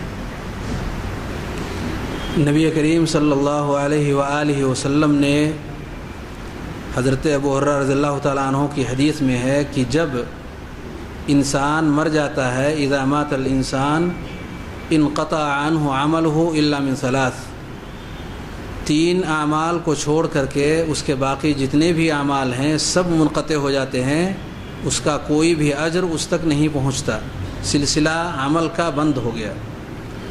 3 قسم کی چیزیں نبی کریم صلی اللہ علیہ وسلم نے ذکر کی ہیں، جن میں سے صدقہ جاریہ ہے جو اس نے اپنے پیچھے چھوڑا، یا وہ علم جس سے لوگ فائدہ اٹھا رہے ہیں، یا اس کا اپنا بچہ جو اس کے لیے دعا کر رہا ہے۔ یہ 3 چیزوں کو نبی کریم صلی اللہ علیہ وآلہ وسلم نے ذکر کیا کہ اگر یہ سلسلہ جاری ہے تو اس کا اجر، اس کا ثواب میت کو اس کے مرنے کے بعد بھی پہنچتا رہے گا۔ اس حدیث میں 3 چیزوں کا نبی کریم صلی اللہ علیہ وسلم نے ذکر کیا ہے۔ اس کے علاوہ بھی کچھ اور احادیث ہیں جن سے یہ پتہ چلتا ہے کہ کچھ اور بھی چیزیں ہیں کہ اس کا اجر میت تک پہنچتا ہے۔ جیسے کہ ایک عورت نے نبی کریم صلی اللہ علیہ وآلہ وسلم سے پوچھا کہ میری ماں کا انتقال ہو گیا، اگر وہ کچھ بولتی، اگر وہ کچھ کہتی تو صدقہ کرنے کے لیے کہتی، تو کیا میں اس کی طرف سے اگر صدقہ کروں تو اس کو اس کا اجر ملے گا؟ آپ نے فرمایا ہاں۔ مسلم کی روایت میں ہے بغیر اس کے کہ اگر وہ کچھ بولتی تو صدقہ کے لیے بولتی، بلکہ اس میں صرف اس قدر ہے کہ میری ماں کا انتقال ہو گیا، کیا اگر میں اس کی طرف سے صدقہ کروں تو اس کا اجر اسے ملے گا؟ نبی کریم صلی اللہ علیہ وسلم نے فرمایا ہاں۔ اس طرح کی روایات سے اہل علم نے استدلال کیا کہ میت کی طرف سے اس کی زندگی کے بعد اگر اس کے گھر والے، اس کے قریبی، اس کے رشتہ دار اگر اس کے لیے کچھ مال خرچ کرتے ہیں تو اس کا اجر اللہ رب العالمین اسے دے گا۔ وہ مال چاہے صدقہ جاریہ کے طور پر ہو یا ایسا صدقہ ہو کہ دوسرا آدمی اٹھائے فائدہ اور وہ پھر ختم ہو جائے۔ اسی طریقے سے اگر کوئی شخص دنیا سے چلا گیا اور اس کی طرف سے اس کے گھر والوں نے، اس کے قریبی لوگوں نے حج اور عمرہ کیا، تو حج اور عمرہ اگر اس کی طرف سے کرتا ہے تو اس کا بھی اجر اللہ رب العالمین میت کو دے گا۔ جیسا کہ اس روایت سے استدلال کیا گیا کہ ایک شخص نے کہا لبیک عن شبرمہ، کہ شبرمہ کی طرف سے میں حج یا عمرہ کر رہا ہوں۔ آپ کے پوچھنے پر پتہ چلا کہ وہ کوئی قریبی شخص ہے، اس شخص کا یا اس کا بھائی ہے، اس کی طرف سے وہ کر رہا ہے۔ کہا آپ نے اپنی طرف سے کیا؟ کہا نہیں، کہا پہلے اپنی طرف سے کرو پھر ان کی طرف سے کرنا۔ اس میں نبی کریم صلی اللہ علیہ وسلم نے یہ تفصیل نہیں ذکر کی کہ آیا وہ شخص زندہ ہے یا دنیا سے جا چکا ہے۔ اس عموم سے استدلال کرتے ہوئے اہل علم نے حج اور عمرہ کو بھی اس کے اندر شامل کیا کہ اگر کسی میت کی طرف سے حج اور عمرہ کیا جاتا ہے تو اس کا بھی اجر اللہ رب العالمین اسے دے گا۔ یہ چند چیزیں ہیں، اور اسی کے ساتھ ساتھ اگر کوئی عام شخص کسی کے لیے دعا کرتا ہے عمومی طور پر تو اس دعا کا بھی اجر اللہ رب العالمین دے گا اس میت کے لیے جو اس نے کیا ہے۔ سورہ حشر میں اللہ رب العالمین نے دعا کرنے کا حکم دیا، والذین جاؤوا من بعدہم یقولون ربنا اغفر لنا ولاخواننا الذین سبقونا بالایمان ولا تجعل فی قلوبنا غلا للذین آمنوا ربنا انک رؤوف رحیم۔ تو اس میں گویا کہ ہمیں دعا کرنے کا اپنے تمام مومن بھائیوں کے لیے حکم دیا گیا ہے، ہمیں اس کی پابندی کرنی چاہیے۔ البتہ یہ جو ہمارے درمیان مشہور ہے کہ قرآن میت کی طرف سے زندہ لوگ پڑھیں اور اس کو بخش دیں، اس کا کوئی ثبوت نہیں ملتا، نہ تو نبی کریم صلی اللہ علیہ وسلم کے دور میں اور نہ ہی آپ کے بعد صحابہ کرام کے دور میں اس طرح کا کوئی عمل نہیں ملتا کہ قرآن پڑھ کر کے اور میت کے لیے بخش دیا جائے۔ یہ قرآن وہ عمل ہے کہ اگر ہم نیک نیتی کے ساتھ پڑھتے ہیں تو ہر حرف کے بدلے میں اللہ رب العالمین 10 نیکیاں ہمیں دے گا، لیکن بخشنے کا یہ طریقہ ہمیں نبی کریم صلی اللہ علیہ وسلم نے نہیں دیا ہے۔ اگر ہم بخشتے بھی ہیں تو یہ ہمارا اپنا عمل ہوگا، شریعت سے اس کا کوئی تعلق نہیں ہوگا۔ سوال ہے کہ سسر بینک میں سروس پر ہے تو کیا داماد کے لیے وہاں کھانا جائز ہے؟ 4:30 ہو گیا نا، 40 کیا کہنا ہے سوال؟ اگر سسر بینک میں سروس پر ہے تو کیا داماد کے لیے وہاں کھانا جائز ہے سسر کے یہاں؟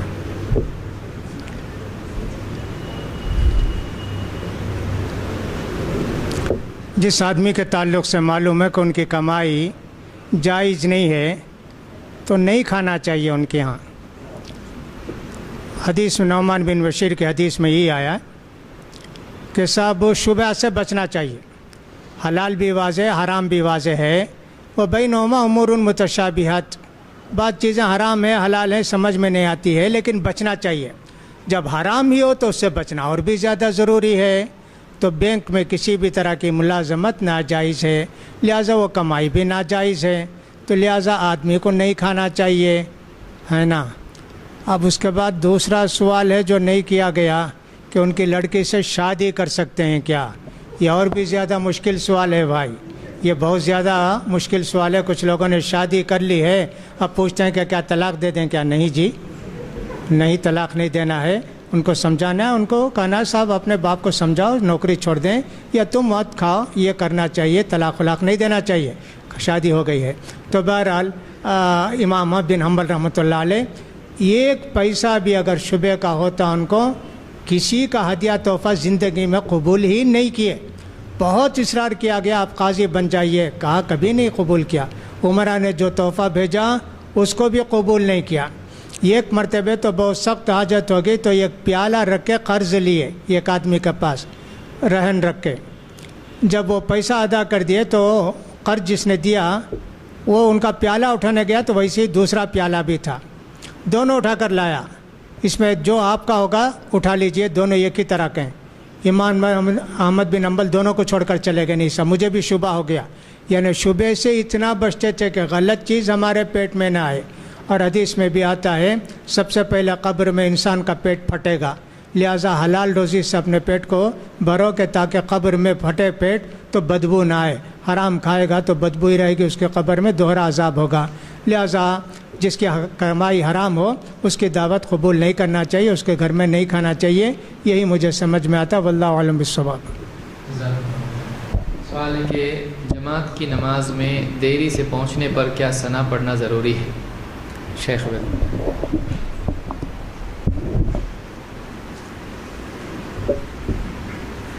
ہمیں امام کی اقتداء میں جو بھی نماز ہم پڑھیں اس میں ہمیں امام کی پوری تابعداری کا ہمیں حکم دیا گیا ہے، انما جعل الامام لیؤتم بہ۔ لیکن جب وہ تلاوت کر رہا ہو تو اس وقت مقتدی کو خاموش رہنا ہے، یعنی کچھ پڑھنا نہیں ہے، اپنی زبان کو حرکت نہیں دینا ہے، اسے بغور سننا ہے، جیسا کہ مشہور آیت کریمہ سورہ اعراف کی ہے، وَإِذَا قُرِئَ الْقُرْآنُ فاستمعوا له وانصتوا لعلکم ترحمون، قرآن جب پڑھا جائے تو اسے غور سے سنیں۔ ایسے میں صرف ایک چیز اس سے الگ کی گئی ہے اور وہ ہے سورہ فاتحہ کا پڑھنا، اس لیے کہ اس کے بغیر نماز ہوتی ہی نہیں۔ لا صلاۃ الا بفاتحۃ الکتاب، سورہ فاتحہ پڑھے بغیر نماز ہوگی ہی نہیں۔ یہ عبادہ ابن صامت رضی اللہ تعالیٰ عنہ کی مشہور حدیث ہے۔ اس سے پتہ چلا کہ صرف امام اگر قرات کر رہا ہے تو قرات جاری ہو تو صرف ہمیں سورہ فاتحہ پڑھ لینے کی اجازت ہے، اس سے پہلے اور اس کے بعد کسی اور دوسری چیز پڑھ لینے کی ہمیں اجازت نہیں دی گئی ہے۔ اس لیے ہمیں بغور امام کی تلاوت کو سننا ہے اور خاموشی کے ساتھ میں اس پر پورا دھیان دینا ہے۔ لیکن اگر امام سری نماز میں ہو، جہری میں نہ ہو، اور وہ بیچ نماز میں پہنچا قیام کی حالت میں، تو قیام کی حالت میں اگر اسے امید ہے کہ وہ ثنا پڑھنے کے بعد سورہ فاتحہ بھی مکمل کر لے گا تو کوئی حرج کی بات نہیں ہے، وہ ثنا پڑھ کر کے سورہ فاتحہ کو پڑھ لے۔ لیکن اگر یہ اندیشہ ہے کہ ثنا پڑھتے پڑھتے اور امام رکوع میں چلا جائے گا، سورہ فاتحہ نہیں پڑھ سکے گا، ایسے میں اسے سورہ فاتحہ پڑھ لینی چاہیے تاکہ اس کی وہ رکعت فوت نہ ہو اور امام کے ساتھ وہ رکعت اسے مل جائے۔ سوال ہے کہ بالغ ہونے سے پہلے بچے کا انتقال ہو گیا تو اس کو غسل دے سکتے ہیں یا نہیں؟ شیخ انیس، بالغ ہونے سے پہلے بچے کا انتقال ہو گیا تو اس کو غسل دے سکتے ہیں؟ یہ شاید دو سوال ہیں۔ کیا اس کی نماز جنازہ پڑھنا چاہیے؟ کیا بچہ جب ماں کے پیٹ میں آ گیا، جان پڑ گئی، جب وہ زندہ نکلے مر کر نکلے، نماز جنازہ پڑھ سکتے ہیں۔ نماز جنازہ پڑھے بغیر بھی اگر دفن کر دیے تو جائز ہے۔ نبی کریم صلی اللہ علیہ وسلم کے صاحبزادہ ابراہیم رضی اللہ عنہ کا انتقال ہو گیا تو حدیث میں ذکر نہیں ہے کہ اللہ کے رسول نے ان کی نماز جنازہ پڑھائی۔ زیادہ محدثین یہ کہتے ہیں کہ نماز جنازہ کے بغیر ان کو دفن کر دیے۔ غسل دینا بالکل ضروری ہے، کفن دینا بالکل ضروری ہے۔ جب نابالغ بچہ ہے، 8-9 سال کا ہو گیا، نہلانا بھی چاہیے، کفن بھی دینا چاہیے۔ نماز پڑھنے میں اختیار ہے، چاہے تو بغیر نماز پڑھے دفن کر دیں، چاہے تو نماز پڑھ کر دفن کریں۔ عقل شعور اگر آ گیا تھا اس کو تو ضرور نماز پڑھنا چاہیے، اس لیے کہ بالغ کے حکم میں آ گیا۔ لہٰذا اگر بچہ نابالغ ہے، انتقال ہو گیا، کفن دفن سب ہونا چاہیے، نماز بھی پڑھنا چاہیے اگر وہ عاقل سمجھدار تھا، اور اس کو مسلمانوں کے قبرستان میں دفن کرنا چاہیے۔ صرف غسل کا پوچھے ہیں، کفن بھی دینا چاہیے اس کے ساتھ۔ جی ہاں، اللہ عالم۔ آخری سوال ہے، مصافحہ ایک ہاتھ سے کرنے کی دلیل کیا ہے؟ شیخ عبید الرحمن۔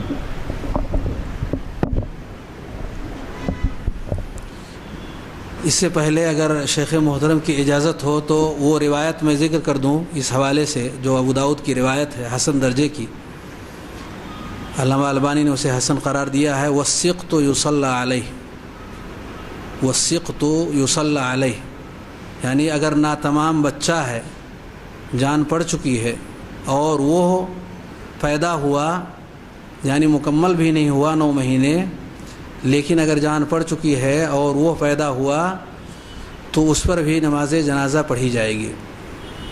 راجح مسلک بظاہر یہی لگتا ہے اس حدیث کو دیکھتے ہوئے کہ جس کی روح نکل گئی ہے تو روح نکلنے کے بعد نماز جنازہ پڑھنی چاہیے۔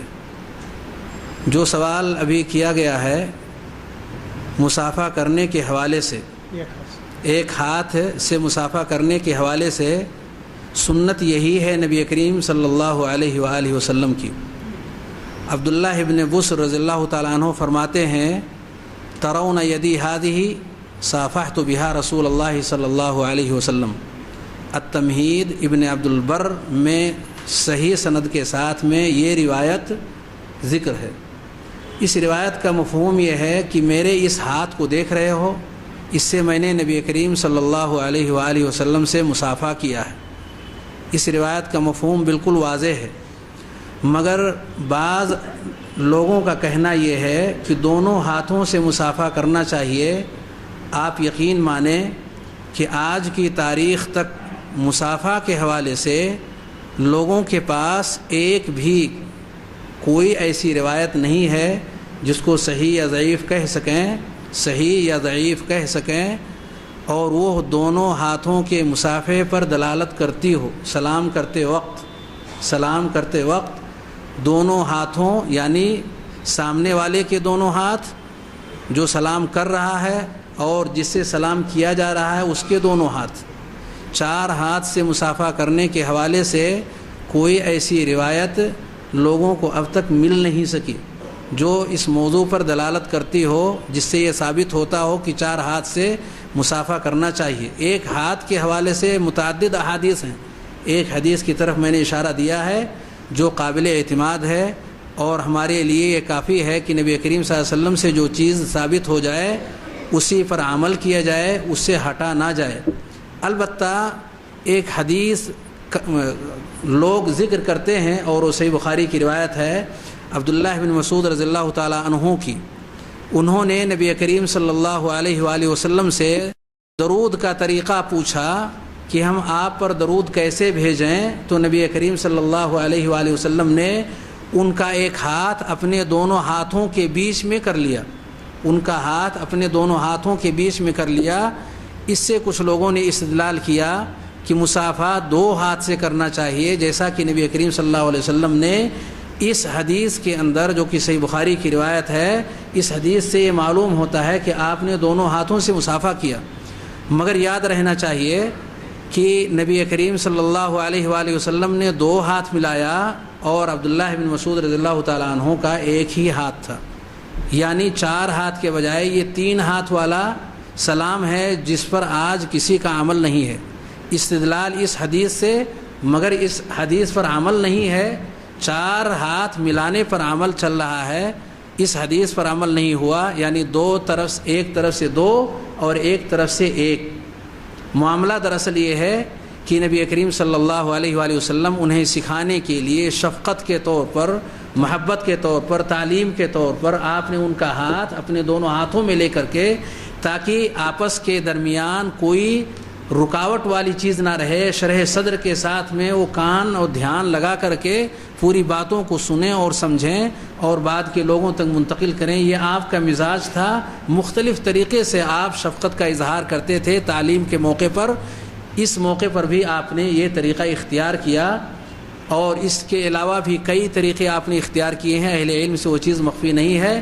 یہاں نبی کریم صلی اللہ علیہ وسلم نے تعلیم کے طور پر ایسا کیا تھا، مصافحہ اور سلام وہ موقع نہیں تھا جو آپ نے اس موقع پر کیا ہے، اس لیے سنت وہی ہے جو ابھی آپ کے سامنے عبداللہ بن مسعود رضی اللہ تعالیٰ عنہ کی حدیث کی روشنی میں بتایا گیا۔ اللہ رب العالمین ہمیں سنت پر عمل کرنے کی توفیق عطا فرمائے۔